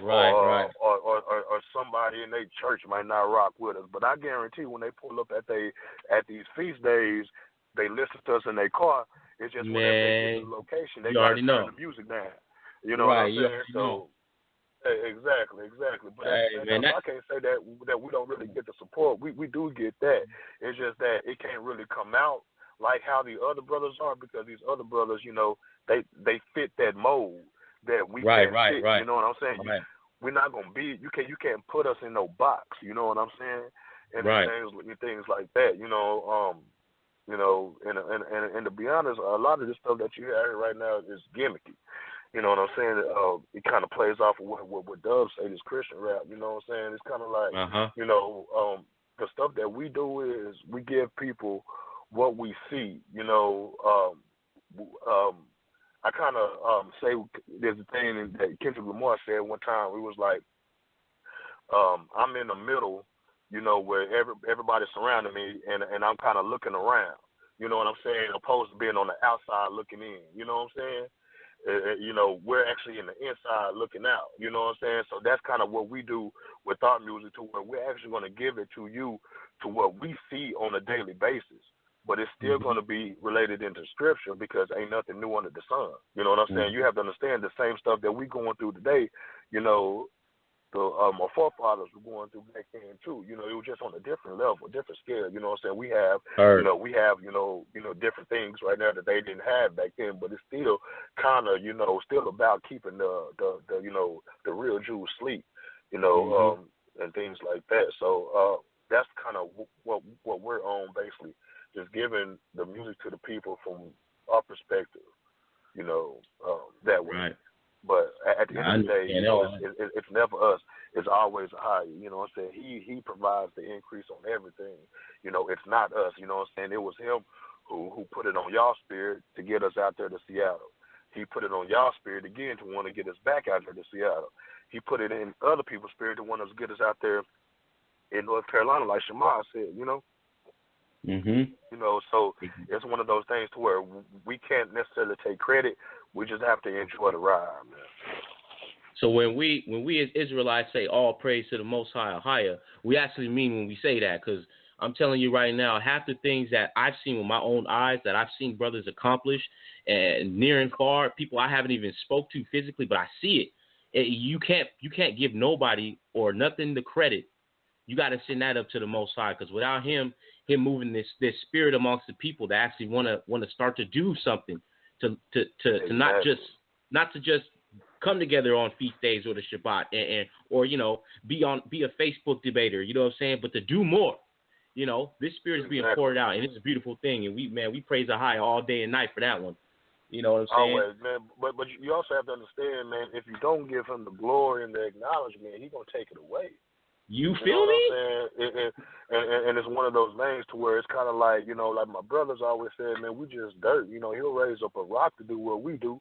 You know what I'm saying? And I guarantee that rock will have his music mixed and mastered. It'll sound way better than ours.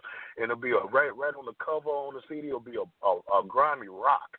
And the music will sell out because, hey, he's doing it the way that the Most High wants him to do it. So we got to do it that way. You know what I'm saying? But at the same time, make sure we take no credit for this. That's why any songs that you put on me, I might hold the mirror to myself. I might see what I see, but it's always him. It's always him. Yeah, I heard because that, I don't man. want to lose it. I hear that because, hey, we can't be vain. We can't be seeking vain glory.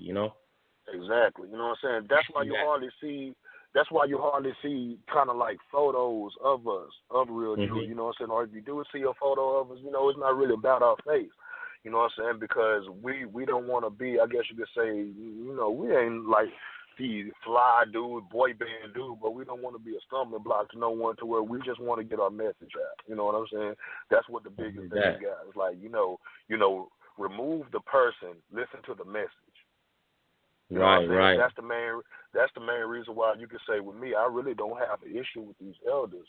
You know what I'm saying? Because I removed the person. I listen to your message. If your message is off, I can't rock with you. But if your message is on point, hey, that's on you. You know, I rock with the message. It's just you as a person I can't rock with. Right. Yeah, I hear that.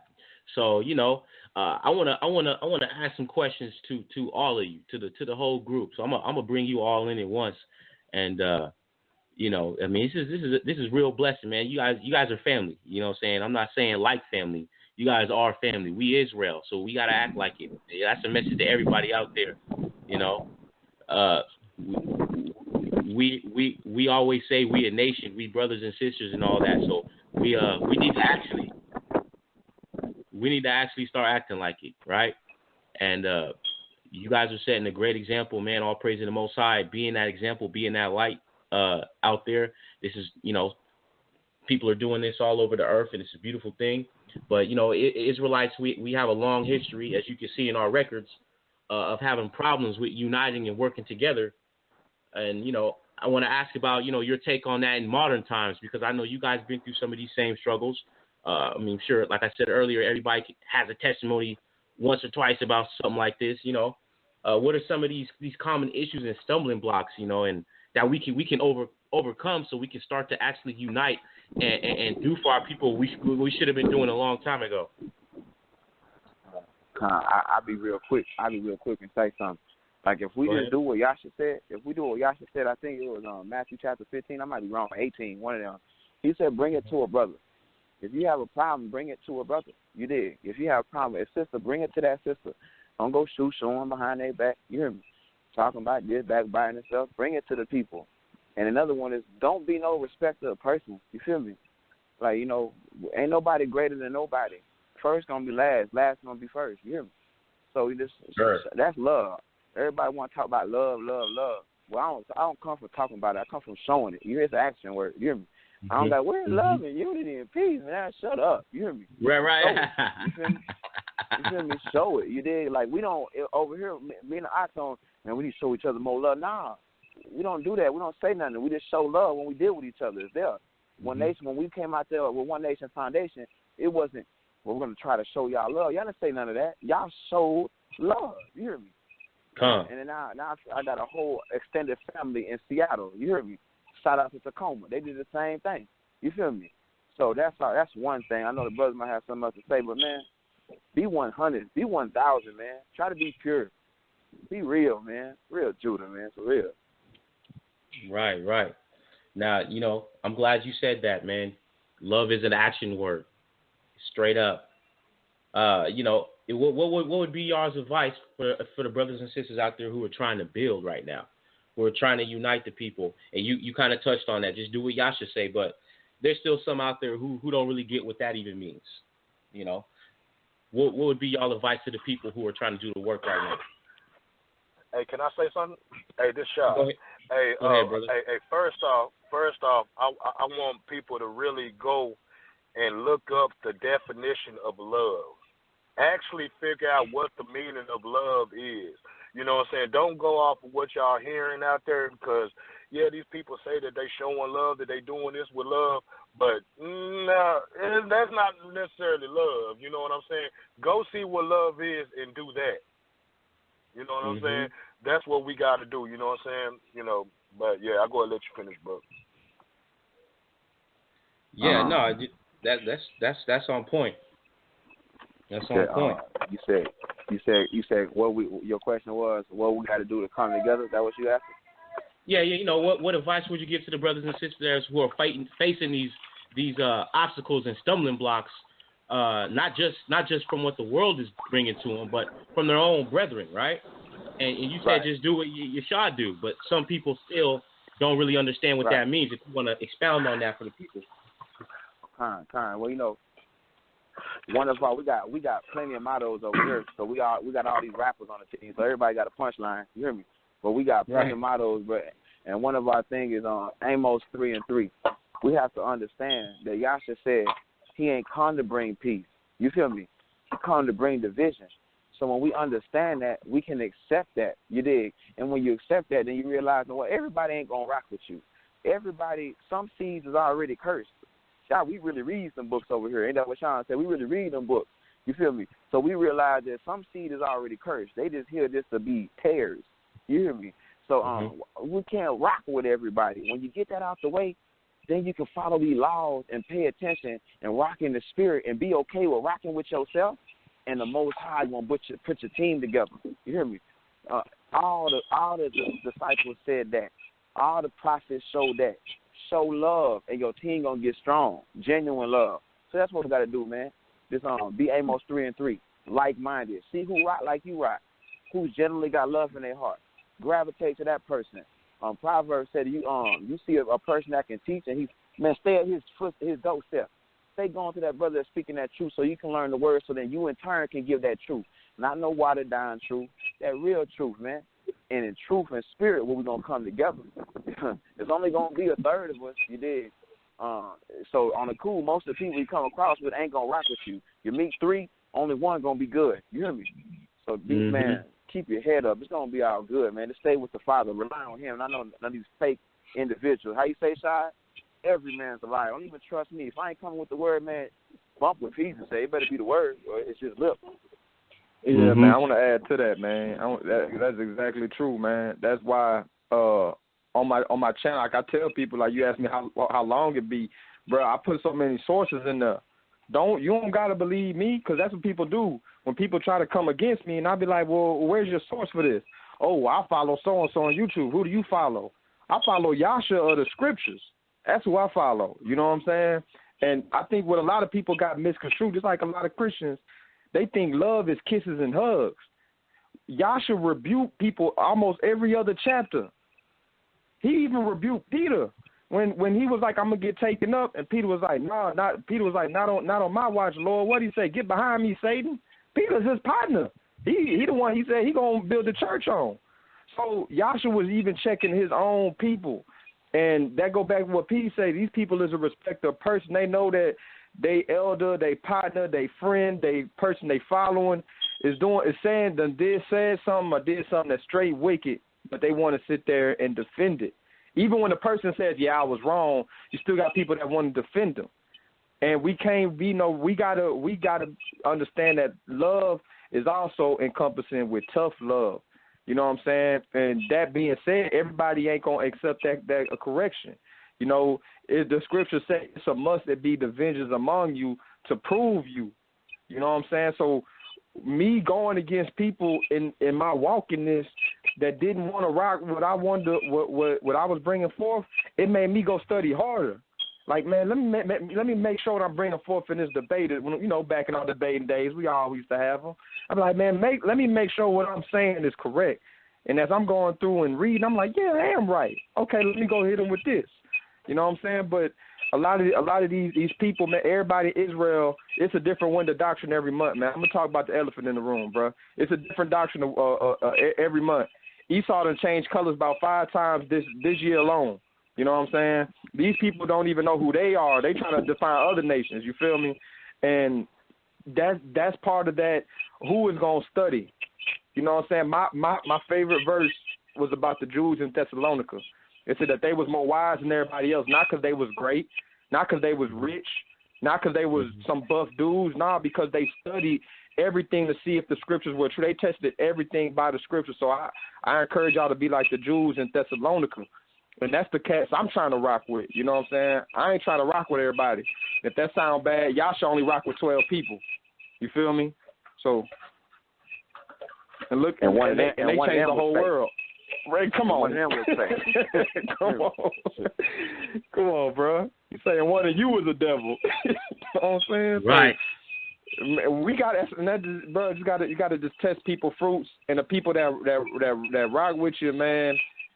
Keep them, like P say, man. Keep them close, man. I know this, and this is my walk. You know, everybody may not be able to relate to this, but when I reached out to a lot of camps, bro, not just camps, but people. You know, it's like Sean said, he was sending his music to a lot of people. I was just reaching out, doing these videos, and I'm like, man, these people got wisdom. I want to, you know, we don't got to be best friends, but I want to have a correspondence with them. all these people just sent me these, these same mass emails. And I'm like, man, I'm trying to see what y'all believe in, trying to, meet me with you as a person, as a brother. And when I started reaching out to people, I just prayed to the Most High. He put the right people around me. You know what I'm saying? It wasn't me going meeting people. It was the people he was bringing to me. So I just want to put that out there, man. So hey, can I just add? Let me just add one more thing that I want the people out there to really search for and get into. Hebrew Strong's 2451, Kakamawa. If you search for Kakamawa, trust me, that'll help you out. Search for wisdom.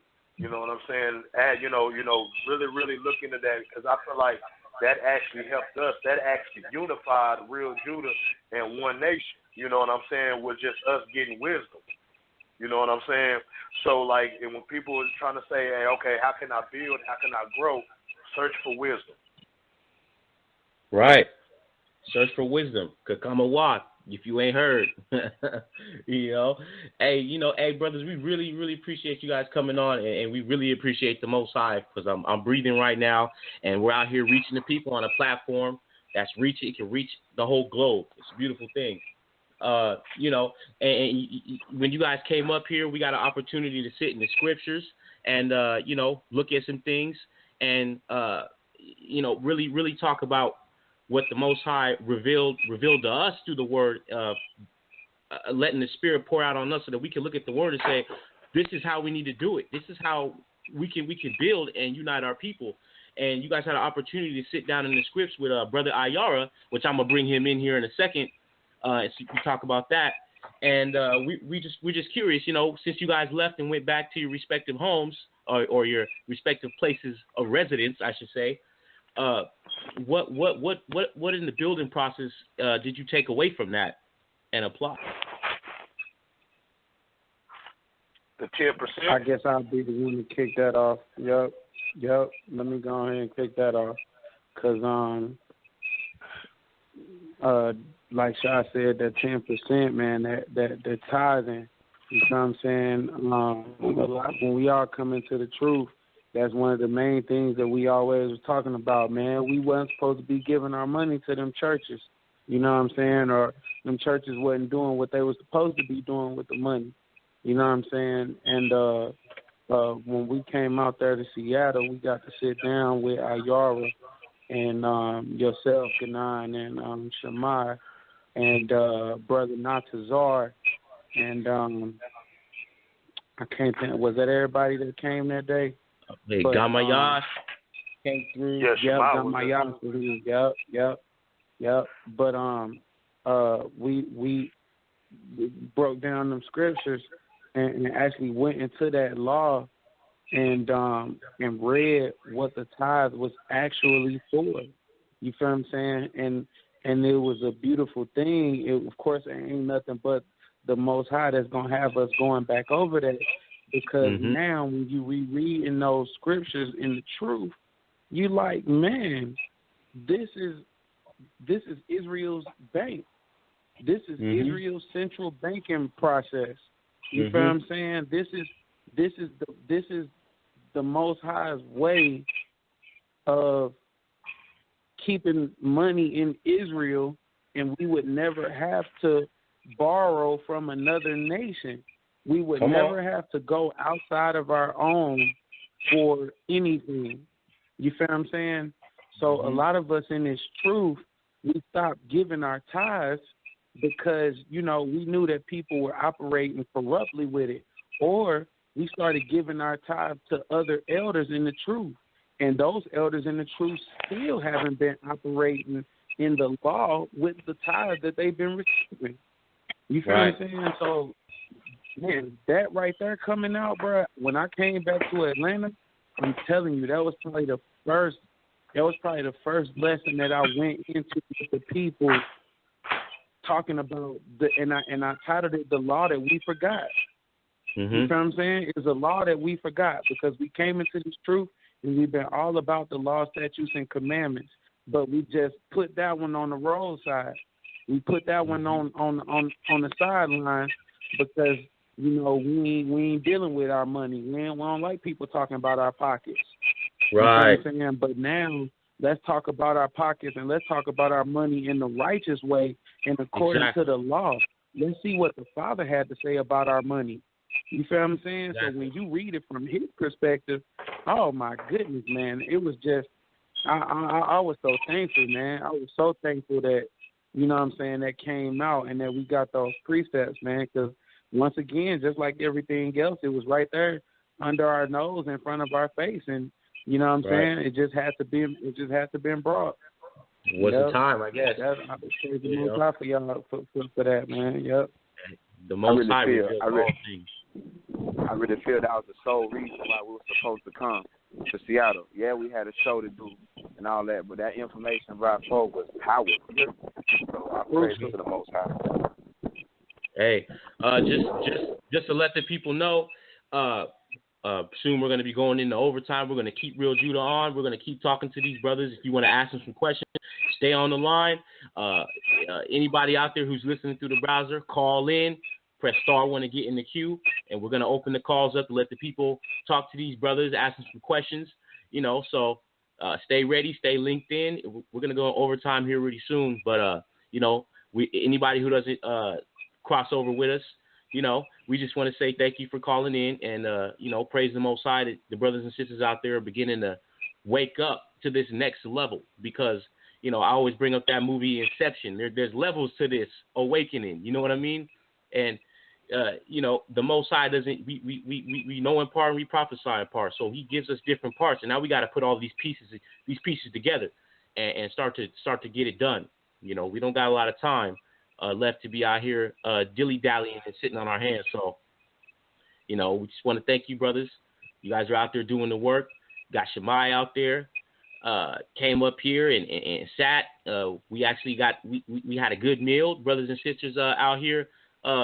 Cooked a good meal, got out there and kicked it for a minute, went and hit the town, let y'all see the little bit of the sights, did the performance, got in the scriptures. It was like we was our cousins came to visit, out of town. You know what I'm saying? It was nice, man. We thank the Most High for that. But, Brother Ayar, you want to come in, expound upon that situation there where you through the scripture and shared what the Most High revealed. According to the internal banking system that our nation had, that we need to come back to. If you want to come in and speak on that, brother. Shalom. Shalom, brothers from Real Judah. How you brothers doing? All the brothers will talk to you in a minute. How you doing? Shalom. I love, man. Doing good. How about you, man? All praises. Can't complain. So, I was just listening, and we was bringing out the brothers was bringing out information on love, and the brother's right, Brother Shai. We really need to look at certain things, especially like this love, man. If you go to 2 John, it tells you exactly what love is, and it takes us right back to the commandments, brothers and sisters. If everybody's keeping these commandments, if we're focused on these, it's a perfect world already. And Israel is supposed to be a world that is not confounded. And it's going to be without end. Confounded means to be confined, to be held back.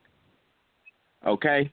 So we must understand this. So this law that, the brothers is talking about, this law of tithing, I'm not going to go too much into a whole bunch right now. We're going to bring out a couple of things for brothers and sisters to start going and just looking for themselves and analyzing the situation, calling on the Most High, asking for that His Holy Spirit, that Spirit of wisdom to come and to give you the understanding and edification of what is being spoken there. So if you truly want to be on that Philippians 2 and have that same mind that was in you, that was also in our anointed Savior, then we must understand it takes coming back to the law and every part of the law. We can't just say we coming back to the law, but I'm going to still put it out here. If anybody can show me that tithes is done away with, please do so. Because everybody says that it still stands. So if it still stands, then there must be a way to operate with it. So let's not neglect it, because if we neglect it, we're neglecting the house of the Most High. Mm-hmm. All right, so Malachi 3 is very important. You know, there is something that stuck out to me there. And it starts at verse 7, where it says that even from the days of our fathers we have gone away from my ordinances and have not kept them. Return unto me. He's telling us to return. We can see this also in Leviticus 26. He says, return unto me again, right? We're supposed to come back to these laws and commandments. And there's several scriptures throughout the scripture that let us know that in the land of our enemies we will come back to this, right? We will return to him.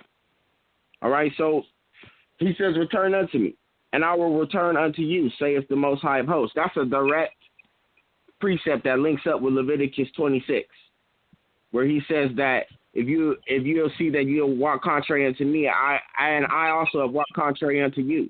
Okay? Return, and I'll return to you. Same deal. We must understand this is written in the law. Okay? Our banking system, or what sustained our nation, was also cursed as well, because there were blessings that would be upon us if we brought the first of our increase. We would be blessed for it. So we must understand this, people. And he says, return unto me, and I will return unto you, saith the Most High of Hosts. But ye said, wherein shall we return? Now they're asking, where we supposed to return? Now, the reason why I'm pointing this out is because it's very specific. There's no way anybody can misunderstand this, that they are putting, the Most High is putting a magnifying glass on one specific law right here. One point. Wherein shall we return?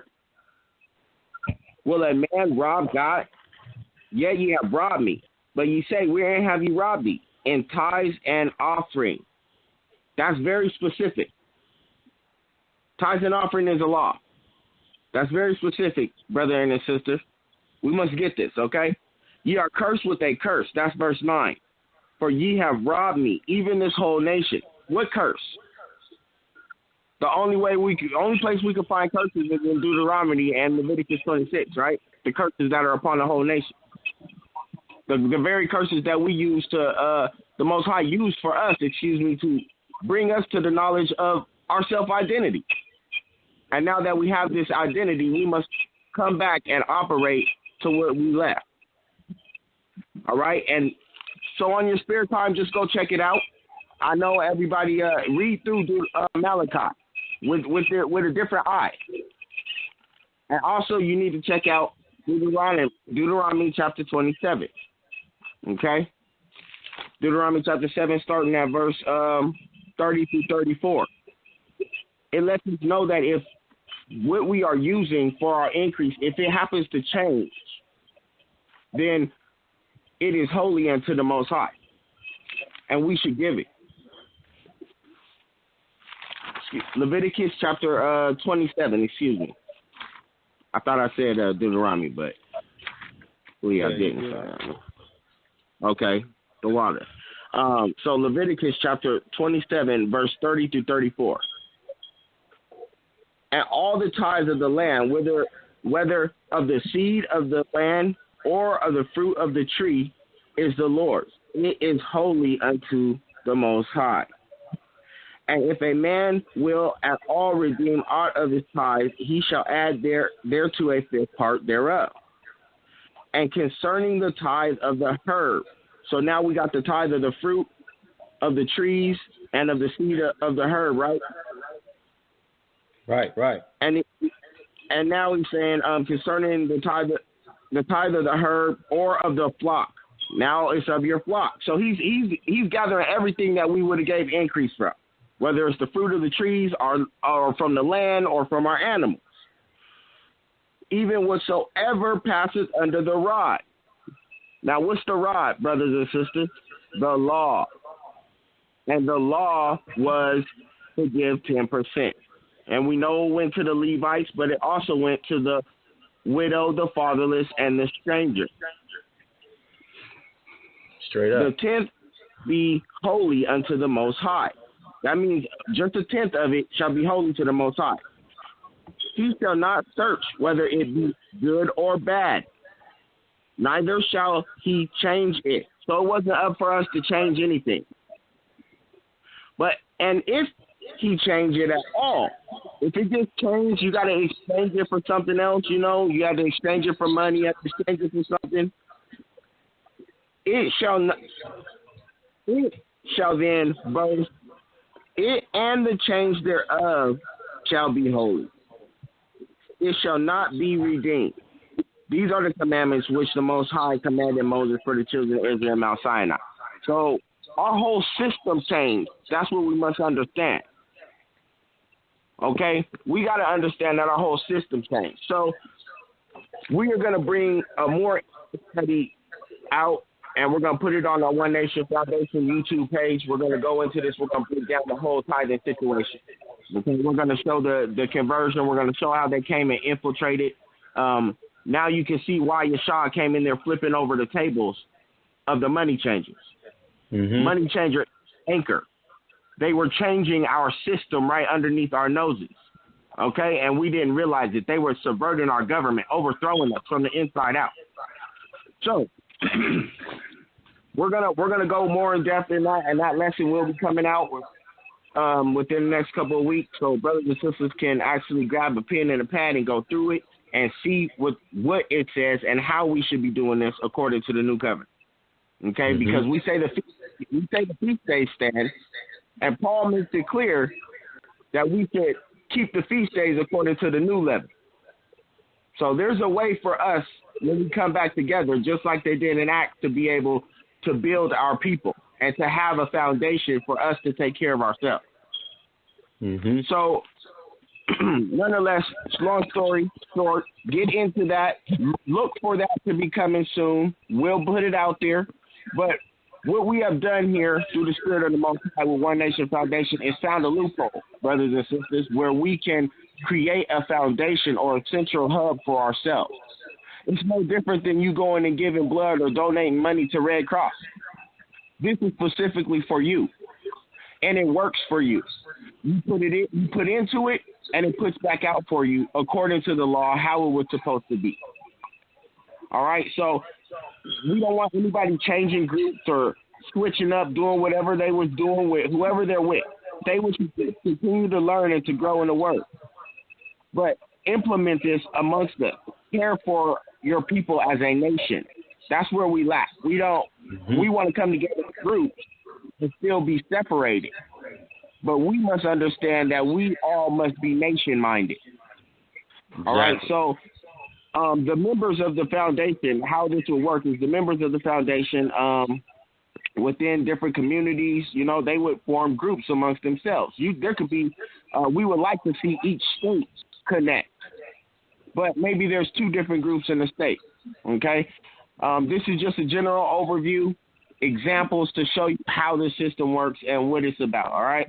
So the community will form groups, and within the groups, the members would then understand that in their group, they would bring together their 10%, the increase that they receive, a tenth. And this tenth, then from that whole group, after you bring it with your group, the group would give a tenth, okay? It would donate a tenth to the foundation, all right? Because this is the loophole. You set it up. Just like they have you donating 39 cents a week to the kids in Africa, okay? Donate 10% to you, to your children, okay? To your future, to your exodus, to your survival, to your education, to your health, to your security, to your growth, all right? So, donate. They would donate to the foundation, and then the members, and this would be looked at as membership dues, right? Or group dues, okay? That's how it would be looked at. And so here's an example. If you have group one, and within their community group together, let's say they just bring in $900, okay? They donate to the hub or the foundation their 10%, which is only $90 out of the $900. So they keep the majority of the money there. Why? Because that's where the widow is. That's where the fatherless is. Okay, that's where the stranger is amongst them in the community. And that's where we need most of it to help build that up. Okay? So One Nation, the One Nation Foundation, these people or this group that is a member, they're encouraged. We encourage them to continue to be wise with their money. Okay? Let's pay attention to that Sirach. Okay? Wisdom is a defense. Let's pay attention to Ecclesiastes where it says that wisdom and money, all right, is a defense for you. But it's only a defense if you use it wisely. Okay? You got to have wisdom and the finances together. All right? For it to work in your favor. We can actually use their system against them right now, brothers and sisters. And we could do it overnight. All right?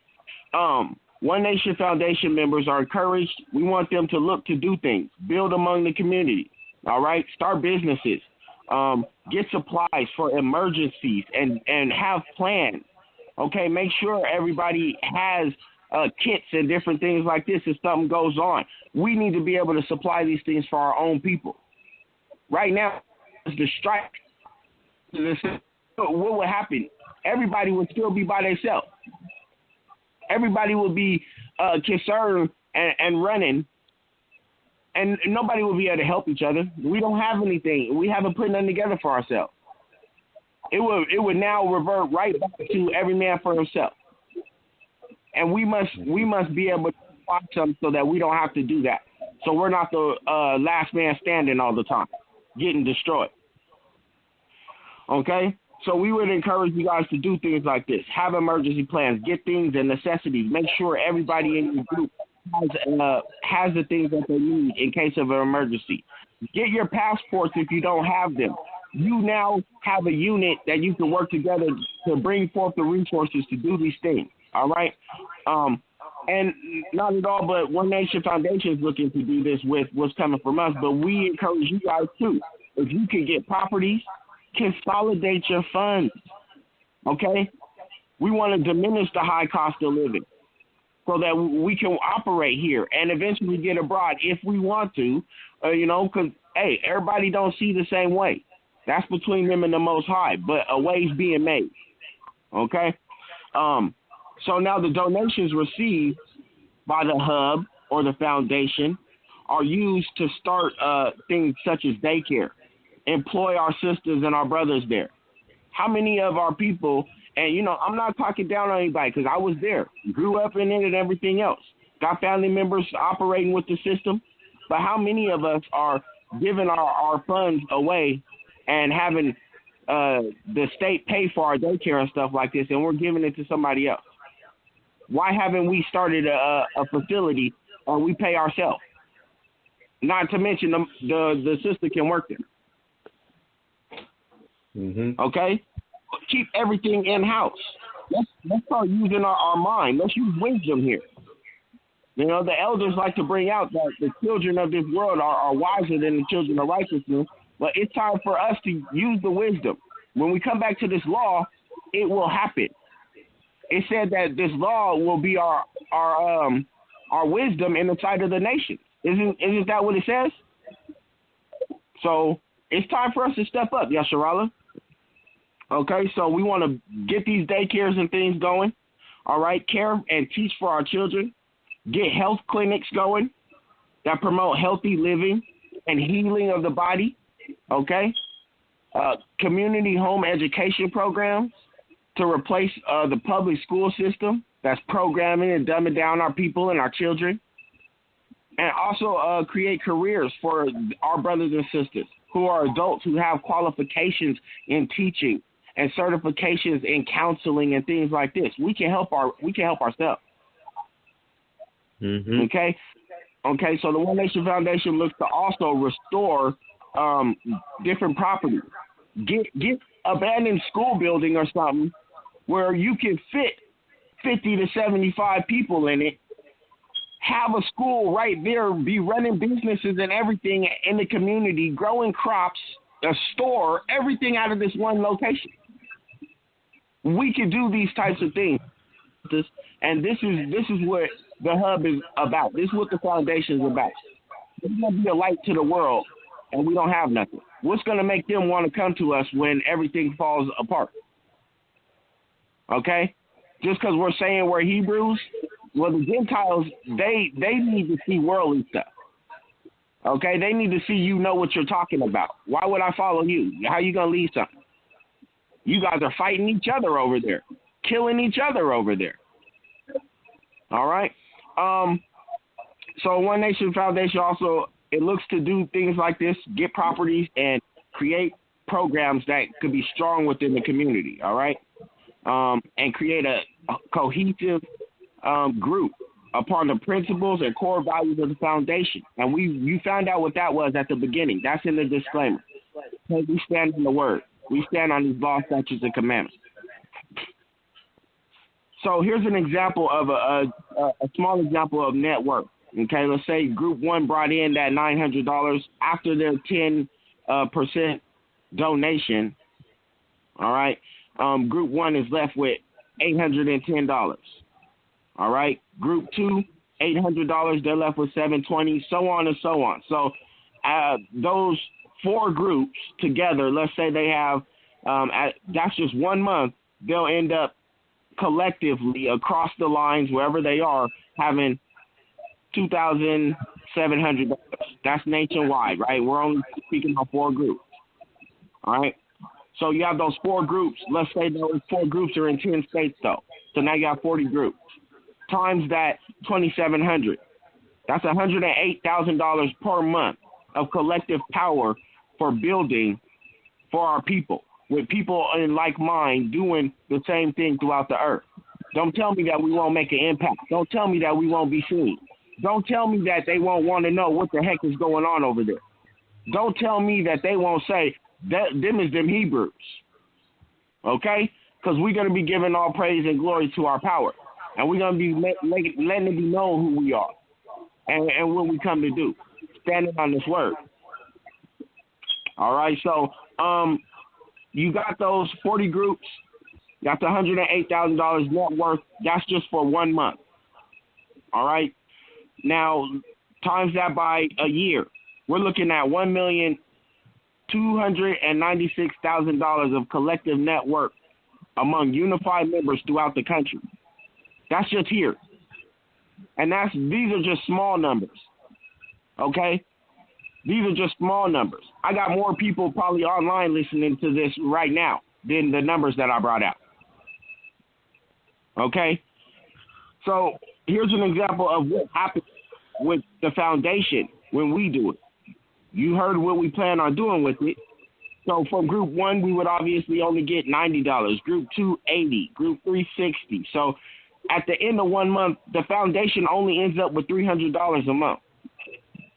That's not a lot. Okay, multiply those 10 states, 40 groups, right? We're looking at 3,000.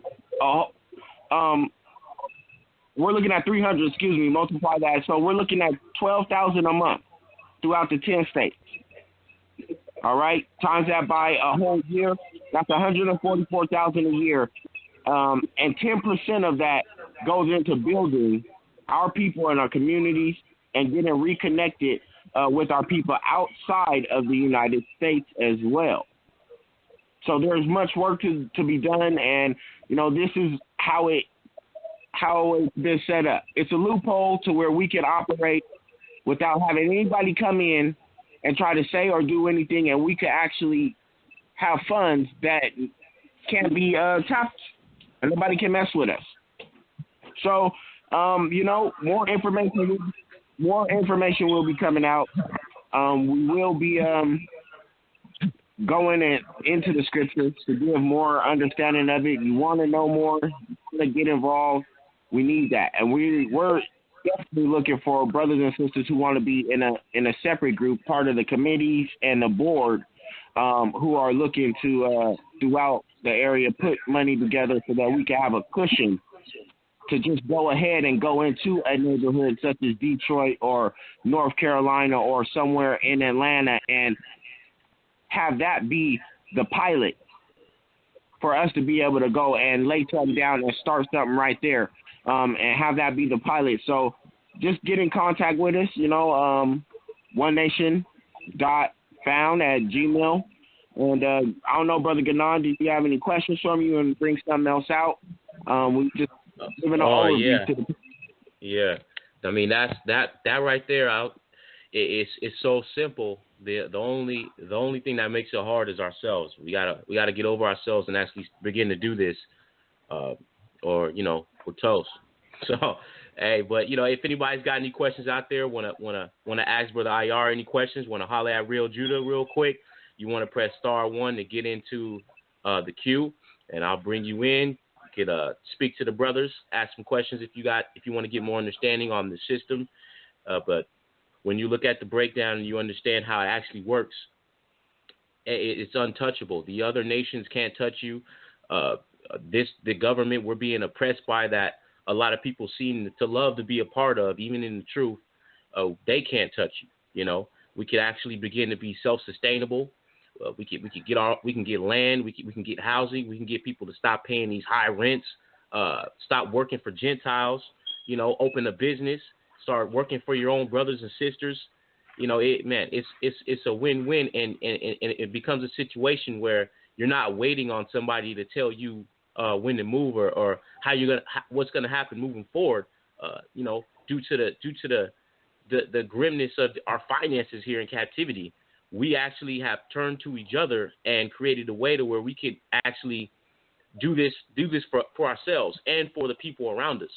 No longer waiting on anybody to bring us the golden key to the emergency exit. You know what I'm saying? It says deliver thyself. You understand that?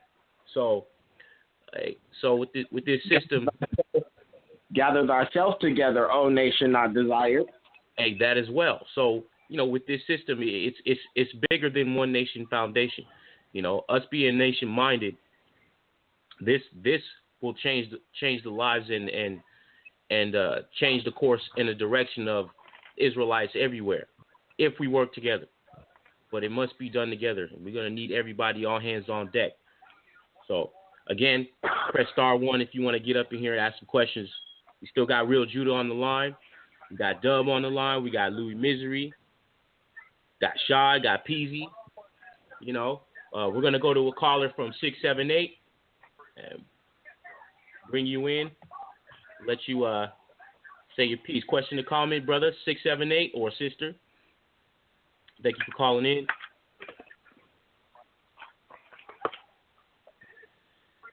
Area code 678. Oh, there you are. Shalom.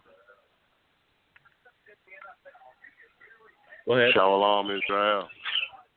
Shalom. It's good, man. You don't know, man. It's one and only Ocean, man.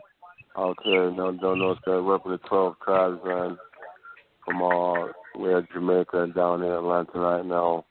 Into the Armageddon, man, and just wanted to saw it on Facebook, I guess, and I bumped Peas and I think definitely Shad. I've been bumping Shad for years. And so man, what's good? Tonight. Nothing much, man. Who's this? Who's that right there? Hey, that's Real Judah? Hey, this Shad, bro. That's Shad. Oh, what up? What's going on with you, man? Hey, what's good, man?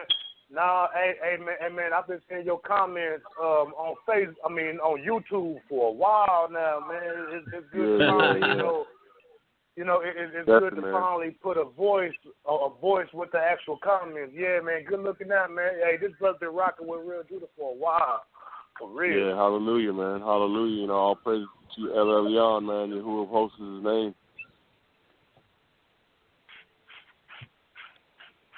All right. Yeah, but I just want to touch base, man, because, a lot of us getting these companies going. I got my own little thing. I just dropped a mixtape called The Rise of New Atlantis. And I just wanted to come forth. I wasn't even sure what the format was. It's the first time I've even heard of One Nation. But I definitely know who Real Judah is. And, it's definitely just a beautiful thing, man, for us to come through on the holidays. And when it says when one or two or more of us are gathered, so is Christ. So, all praises be. All praises, all praises. Yeah, One Nation Foundation. All praises. Pretty much just we just came together and put a name on what we was already trying to do. We know that for some reason the way our brothers and sisters out there, the way the minds work, you need a name. You need a website, probably a YouTube channel too, or Facebook. So but at the same time, it's fairly new. But what we're bringing to the people, we've had in front of our face for thousands of years already, for generations upon generations. All we're here to do is bring us back to that. Not set up no churches and no camps, not form any groups to draw people to ourselves, but to give people the information and link brothers and sisters up so we can get back to that nation-minded and that nation-building thing that we need to be on. And that's all One Nation Foundation is here to do, So spread the word. If Real Judah got anything for the brother, Yeah, I want to chop it up with some I know. Is he from Texas? Which one of the oxen from Texas? And then I know I'm trying to figure out. Y'all had something in South Georgia like last year or the year before. I really had liked that. And it's on the channel where y'all had a little stage. I think Columbus or I don't know where y'all was at in South Georgia. Oh no, that was in Kansas. That was in Kansas. You know what I'm talking about? And y'all shot it in black and white. Are you talking about that Righteous video? It's actually a bunch of videos. I had it was a few of the Israelite artists who came together. Yeah, he's talking about the show. No, what up? He's talking about the show in Georgia that we're talking about in South Georgia. We went over there. We went over there. But we in Texas, bro. Me, Shy, and Dub. We out here in Texas. That boy Louis, he out there in ATL close to you. You hear me? So okay. Man, hey, and this piece right here, much love for I know Peasy by voice. I can tell Peasy and Shard because I listen to y'all a lot. I hear your voice. I kind of know who you are. Hallelujah. I praise you, bro. But yeah, man, stay tuned, bro. We trying to come out to your area too. We ain't trying to miss nothing. You feel me? I rock with Benjamin. Yeah, y'all know I got my camera company, man. I got my film. I got my entertainment company. So, the music stuff, I go and pay brothers like y'all to do my music. For film, I got that. That's the equipment I got. That's what I got my degree in. Out of Miami, out of FIU. But we need to make sure we stay linked in. We need to make sure we stay linked in so we can. I really want to stay down with us because we putting together not just music video stuff, man. I want to be putting together movies and things telling our stories. You know what I'm saying, with a new modern twist on it. You know what I'm saying? Because we got to feed the lost sheep, and it's a remnant of us waking up. We need to be tight together, man, close knit, no matter where we're from or what we who we call the Most High, how we pronounce and all that. I don't care about none of that. As long as you keeping that LSC like I was saying, you know what I'm saying, I'm gonna be down with any of my oxen as well. Our praise to the Most High. Mm-hmm. Likewise, we like-minded. Right on. Hey, man, we thank you for the call. May the Most High be with you in your future endeavors. OneNationFoundation.org. That's number 1. Or you find us on Facebook, and you know where to find Real Judah, man. www.realjudah.com. Y'all got a few YouTube channels, man. I be having to kind of keep up with y'all, man, on some realness. Our praises. Man, y'all brothers stay blessed. Continue to put forth the work on the Most High. His only begotten Son, man. Let us not stray from this word. I'm going to pray for y'all, brothers, and I know y'all going to be praying for me as well, man. This new Father Day year, it's still our Hebrew year. Ain't nothing changed. Ain't no Janus worship going on around here. Ain't no 2017. They changed the date, the numbers. We know it's the same year till we get into the Passover season, man. Hallelujah for that. I praise the Most High. Be blessed. Hey, what was your name again? Hey. I'm Osterman, man. My Hebrew name is Samuel Yohanan. Samuel Yohanan Bain Yashral. But okay. It's like a long name. Man. Yeah, Osterman is the artist name. For sure, man. Keep rocking with us, man. We all like-minded, man. We aim on 3 and 3. Hey, man, keep rocking with us, man, for real, bro. Definitely. Shalom, Ox. Hey, Shalom. All right. We're going to bring another caller in from the area code 509. Shalom, family. Good evening. Hey, good evening, sister. How you doing? I'm doing well. Right. I have two questions. One question is for Brother Peasy, and the next one is for Dub. For Peasy, I enjoy your music, listen to it all the time, as well as the other Real Judah brothers. But I wanted to know, what is the backdrop on your song Mashed Potatoes, and why did you name it that? All right, Shalom, sister. I first want to and Louis stupid, man. I praise to the Most High. I appreciate you listening to the music first off. Continue to do so. The backdrop on the song is that I know a lot of brothers and sisters, like myself. We looking for that spouse that the Most High promised us if we walk righteously in that word. You hear me? And a lot of artists come real watered down with the music, but I really try to relate to what we really go through in this word. You hear me? So on that song, I'm showing what we go through. And wait for that right person, how we stay in that word, waiting for that right person. But we know carnally in our mind what we'll be thinking about in there. We want a righteous person, but at the same time, someone that we can enjoy to be with. So that song is really encouraging one to be patient and wait for that person, for them to come. The Most High is going to bring that person, and all those thoughts that we have will be fulfilled righteously, though. You understand? So that's really it. It goes a little deeper than that, but that's just to be a long story short. You feel me? Mm-hmm. Okay, yes, I understand. Thank you very much. And for the Dub, I just want to know what's the name of your YouTube channel? I didn't catch it.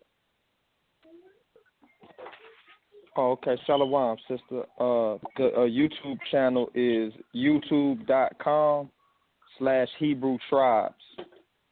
And I believe you could even just type in Hebrew Tribes channel on Google and it should come up. But it's youtube.com/Hebrew Tribes, and it's all one word. Mm-hmm. And I would appreciate your call. Thank you. Yonder bar. All right. Anybody else want to get in on this? Get some questions in before we end the show. You want to hit *1 to get in the queue, and it'll light up over here, and I'll bring you right in. But real quick, before I bring in any more callers, I just want to touch on something real quick, because when Real Judah came out here, they got to see a part of this nation that you don't really see down there. And I'm not just talking about the water, even though that was beautiful. But out here, it's hard. It's really hard. It's really hard to build, because they've managed to scatter our people so bad up here. We used to be condensed all in the same area, right? Well, for the majority of us, now I'm from Seattle, okay? So on my side of town, the majority of us were condensed in what's known as the Xiaofin, you know what I'm saying? The Xiaofin, right? The 206. And then everybody, yeah, right. And then, other brothers and sisters, they were out there in the so-called Central District, and then you had West Seattle and whatnot. But what they did was, in the Central District, they came in and bought up all these old houses, 100-year-old houses where Judah's been living for generations, and bought up all the good real estate in the Central District, tore down a lot of places in the South End, and put people on Section 8, and then sent them out somewhere else, scattered us in all these different cities, and then tore down the places that we used to congregate, like, community centers. They would tear them down, put up a new one. But then the same people you used to go kick it with there, they've been scattered all over, They were just doing this all over Seattle. And, you even look out in Tacoma. I didn't really mess with Tacoma like that, but, I go out there still, and even now, what they're doing is people are losing their homes, and you got these real estate people coming in and purchasing these cheap homes, flipping them, and giving them to people who ultimately can't afford them anyway, and then those get foreclosed. You got pastors buying up the neighborhoods with the congregation's money and not even putting the people in the congregation in those houses. You know what I'm saying? And so out here, the building process is extremely difficult, not impossible, but you guys got a chance to see that up here, compared to where you guys are, where a lot of brothers and sisters are really condensed in certain areas. What was your take on that? What did you think of seeing that with your own eyes, the gentrification of the so-called black neighborhoods? I know y'all was Ayawa was telling me about that before we even come down there, but then to see it is it's a different thing to witness it, and then really to hear y'all brothers talking about it, and not just brothers woke, but brothers sleep was also speaking on it, so I could really see, feel, and hear that it was a major problem out there. But from what I'm peeping now, because Shy put me on some game about some brothers that was showing him stuff out here in Dallas that we didn't even know about our own history out here. And what from seeing y'all, I think they trying to do the same thing out here. You feel me? That they did out there. Y'all just way ahead. So I want to praise the Most High that we could come out there and witness it, what y'all going through out here, so that we can try to warn our people down here that they on the same tip. You know what I'm talking about, Shy? You know what I'm saying? So, yeah, it's a real deal. It's a real deal. It's a problem because it's hard to wake the people up together. Like, from what we understand, we're trying to come out there and do a show. We got to go way out here to in a certain area out there to holler at Gad. You feel me? And we got to go way out here to holler at certain, like to Tacoma to fellowship with Judah, and be way out here in Seattle to fellowship with the same Judah that's crazy. You feel me? Right. So yeah, that's so real. Yeah, and you know it takes a certain kind of diligence to operate with that. No, I wanted to say, man, they're doing the same thing in the H, man. Where I'm from, man.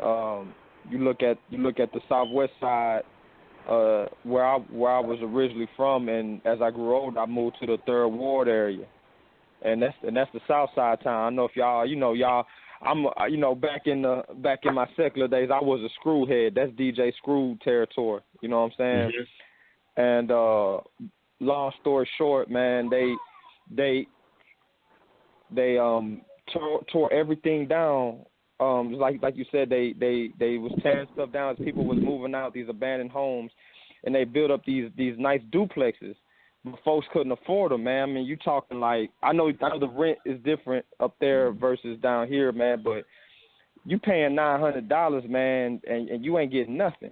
You know what I'm saying? So they basically moved everybody out. Everybody that goes to like U of H or these nicer schools in Midtown, all these hipsters, these corporate Americas people are moving in, and like you said, man, it just basically dispersed the whole community, man. And like I think y'all are still ahead, even though they've been doing that for years, man. They've been doing that way before I left.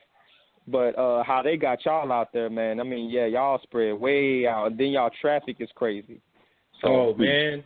I do not envy y'all traffic at all, bro. I was like, man, I be complaining, man. I had to repent immediately, bro. At the end of them stories, man. Oh, my goodness. But, hey, yeah, it's crazy. This is Brother Ayara. Go ahead. So, yeah, you guys know how I feel, man. I'm always looking at it from both sides, man. You know, I know they brought up everything, but I always want my people to remember that we play a part. They wouldn't have been able to buy stuff if we was doing our job and buying things ourselves and building up our own communities. Just like the Asian dude who had the liquor store on the corner, when they came to buy it up, he got paid out. Okay? Right. If they wanted to buy it up, they would have had to buy it. This new generation going into the kingdom to come, we got to have things. We got to make sure that they can't come in and just move us around like that, because we own our neighborhood. You know? Man. And man, to speak on what you speaking on right there, anyone in North Texas, in the Metroplex area, they know, like over here, like in Carrollton area, the Koreans, man, they done bought a whole spot, like everything. I'm talking about they own business, they own apartment complexes, they own store, everything. It's like a 3-4. It's a big area. You hear me? So just to link what you were saying with One Nation Foundation is trying to do, I see that the other nations are really using our law, and we don't even know it. You hear me? Exactly. They're doing what we're supposed to be doing. And they've been doing it. You go to New York, they got Chinatown all over the place. All the other nations been doing it. It's high time we wake up. You hear me? That's scripture, for real. Exactly. I'm gonna go ahead and bring in another caller. We got a caller from area code 951. 951, you're live.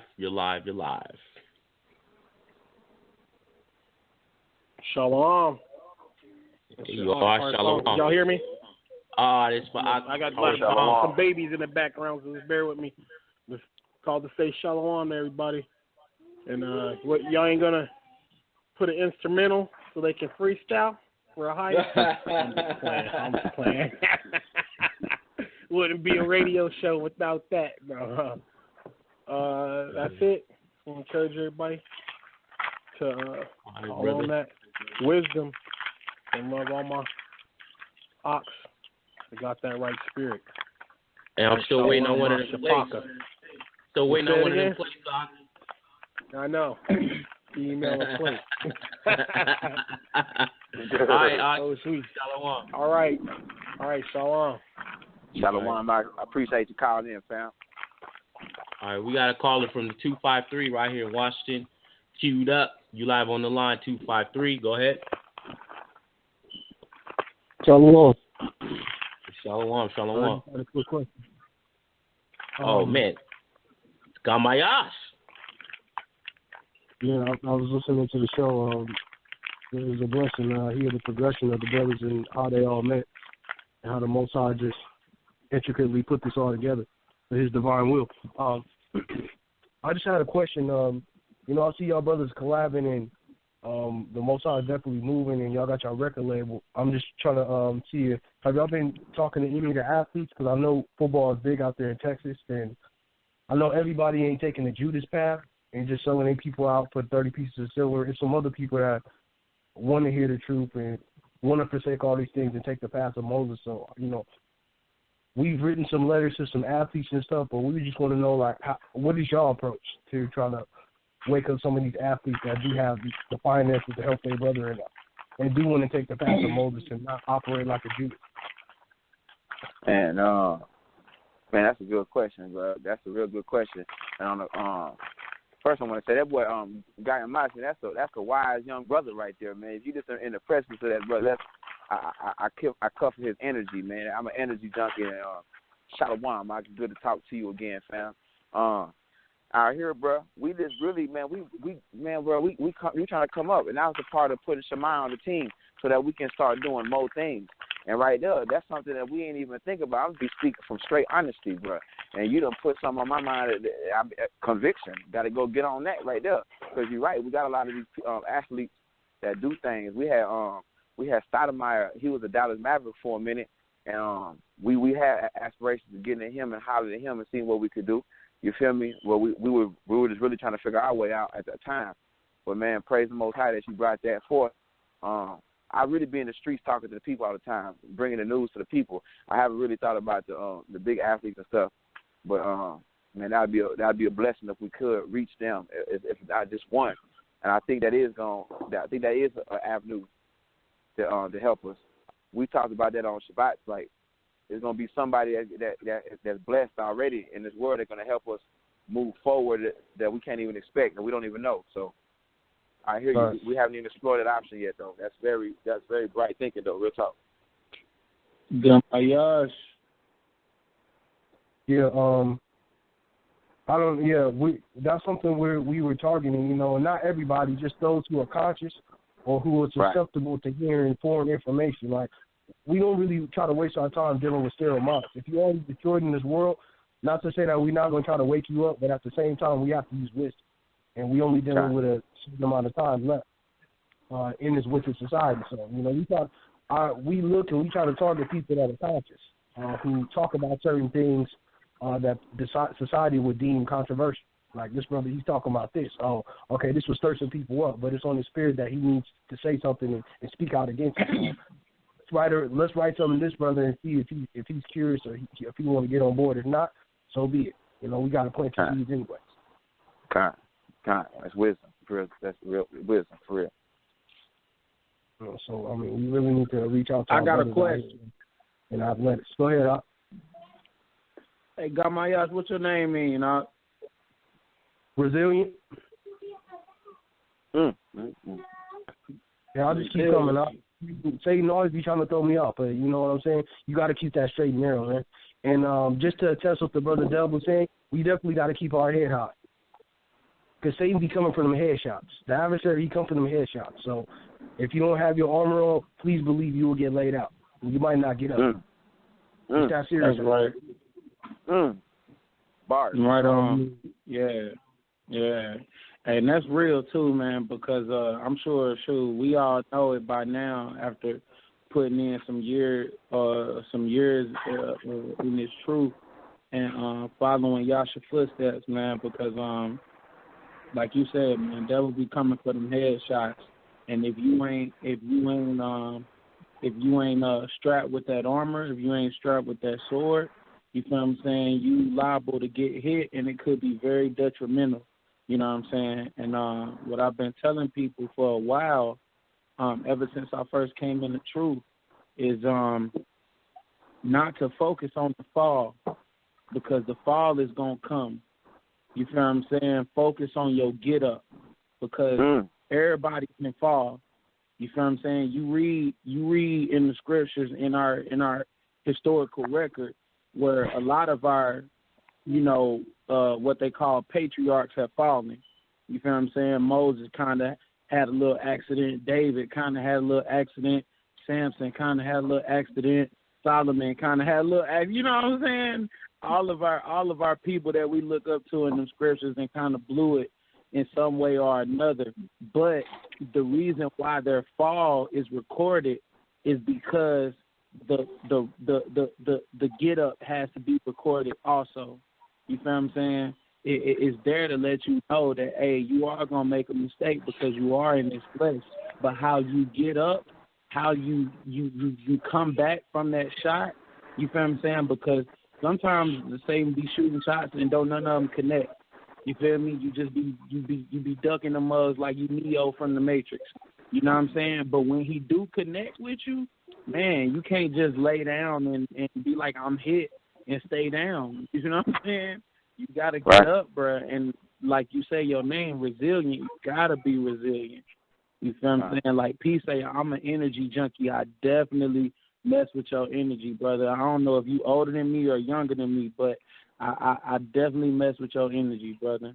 Definitely mess with it, bro. And I tell you the same way Doug tell us all, man. Keep your head up. Don't let nobody tell you that you're too young to do what you're doing. Don't let nobody try to play your mind. You know what I'm saying? Always follow the Father, man, because he the one that got you to where you at. You feel what I'm saying? And as long as you to him, like Ganan said, if a higher be for us, can't nobody be against us. You know what I'm saying? Or the ones that are against us, it don't even matter. You know what I'm saying? That's kind of how I operate. That Psalms 91. You feel me? 1,000 gonna fall at thy side and 10,000 at thy right hand. You feel what I'm saying? But it ain't gonna come nigh thee. So I look at it like that. 1,000 cats, and then if 1,000 people falling at your side and 10,000 falling at your right hand, that mean that they coming, but it means that they not succeeding. Man, and that salvation, that headshot. That headshot. That means we gotta have that helmet, and that helmet is salvation. That salvation is Yasha. You feel me?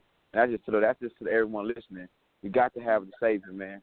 We got to follow what Yasha said, or we out of there, man. So when folks tell you that the Old Testament this and our Savior's an idol, look, we ain't Amos 3 and 3, man. I don't even need y'all. I need Yasha. For real. Right. That's I mean, the book said, you know what I'm saying, no weapon formed against you shall prosper. You feel what I'm saying? So that just lets you know right there that there will be weapons formed against you. You know what I'm saying? But they won't prosper. You know what I'm saying? And that's how you gotta walk. That's how I walk out here. You know, a lot of people had that fear, you know, of being hard, man. Because I remember when I first found out about the Illuminati back when I was a teenager, man, I was scared to drive home, bro. You know what I'm saying? I just knew that Jay-Z was gonna come shoot me, literally himself. You know what I'm saying? I just knew that somebody was gonna come take me out. You know, but what I found out is when you lose your fear of death, that's when you start living life. You know what I'm saying? So don't, like the word say, think not on what's going to come tomorrow. Praise the Most High for where you living in now. And if you rely on him, you know what I'm saying, you ain't even worried about the death date. You just worry about a completed mission. You feel what I'm saying? Worry about your completed mission. You don't want to leave with an incomplete mission. You know what I'm saying? So Right. hey, Yeah, and I just thank the Most High for y'all brothers because you know, when we start getting to certain levels in our life and the Most High start blessing us with our natural gifts, people begin to turn on the Most High. And they become puffed up and become vain and all of these things. It's like, why are you turning against the Most High? He gave us these gifts. You know, but it's a blessing that y'all have been steadfast and remain meek and humble because it's a major turnoff when you try to deal with brothers and they trying to flex on people. Like, brother, you are one incident away from being nobody. We ain't really nobody. We just vessels. And I always keep in perspective. Somebody shall say, like, oh, if I know someone, it's all from the Father. And at one moment, it can be taken in an instant. So, you know, I'm special because I'm an Israelite, and I don't go beyond that.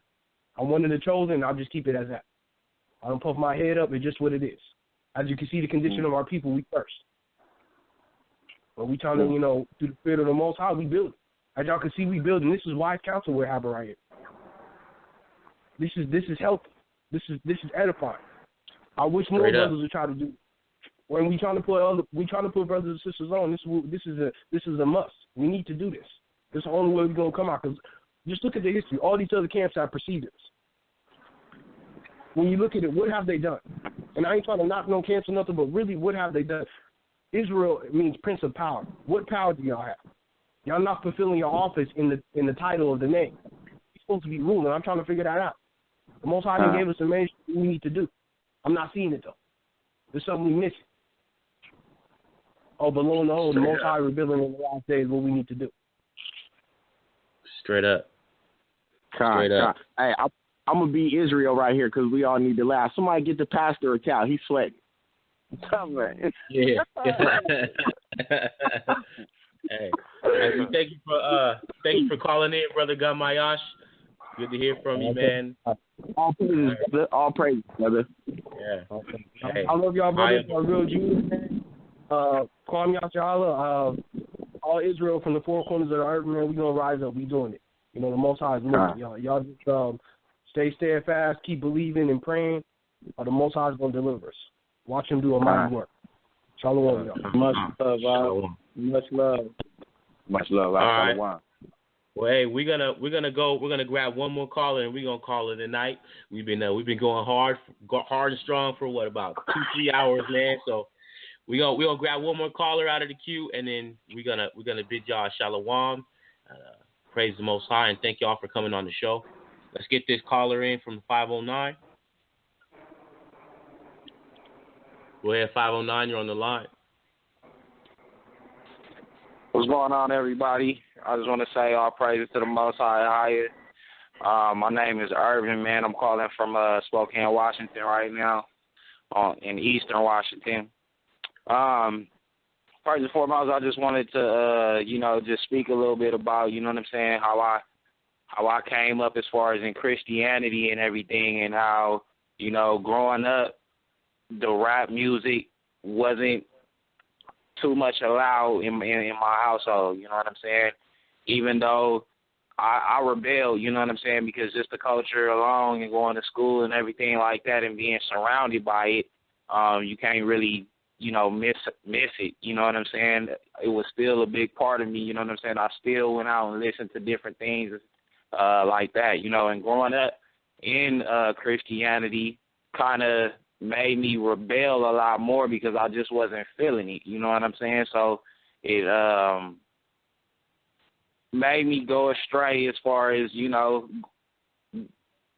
separating myself from that completely because I just wasn't interested in it, which now that I'm, you know, being in the truth for almost a year now, I understand that wasn't so much a bad thing, you know what I'm saying, because the truth wasn't coming out in the first place. But I'll just say that to say this is that, you know, when I came back into the truth, you know, music is a big part of my life, you know, and so I wake up to it, I go to sleep to it, you know what I'm saying? So it was a struggle at first because, you know, I didn't have anything to listen to, you know what I'm saying? It was just like, okay, I'm walking this walk, but I still had, you know, some of that Christianity in me that I didn't study out, you know what I'm saying, to know that, okay, the music was okay to listen to, because I did hear about, you know, the Hebrew music or whatnot, but I was kind of shunning it due to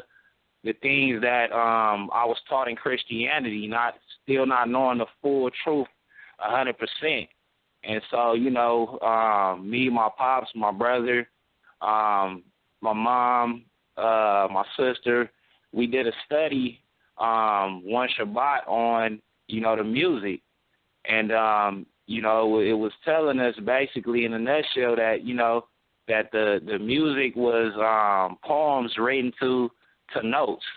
You know what I'm saying? And we just really went in depth with the study to understand that the music was okay as long as you giving all praises to the Most High and you giving the truth. You know what I'm saying? So once I understood that, I'm like, okay, cool. You know, I started putting in the music, started looking for, you know what I'm saying, Hebrew artists that was really giving the truth, man. And Real Judah, you know, as soon as I put it in, you know, I was excited, you know what I'm saying, that I was able to get the music back going on, man. As soon as I put it in the car, man, I was, you know, I had it up as loud as my little stereo could get it, you know what I'm saying? So it's just been a blessing, man, to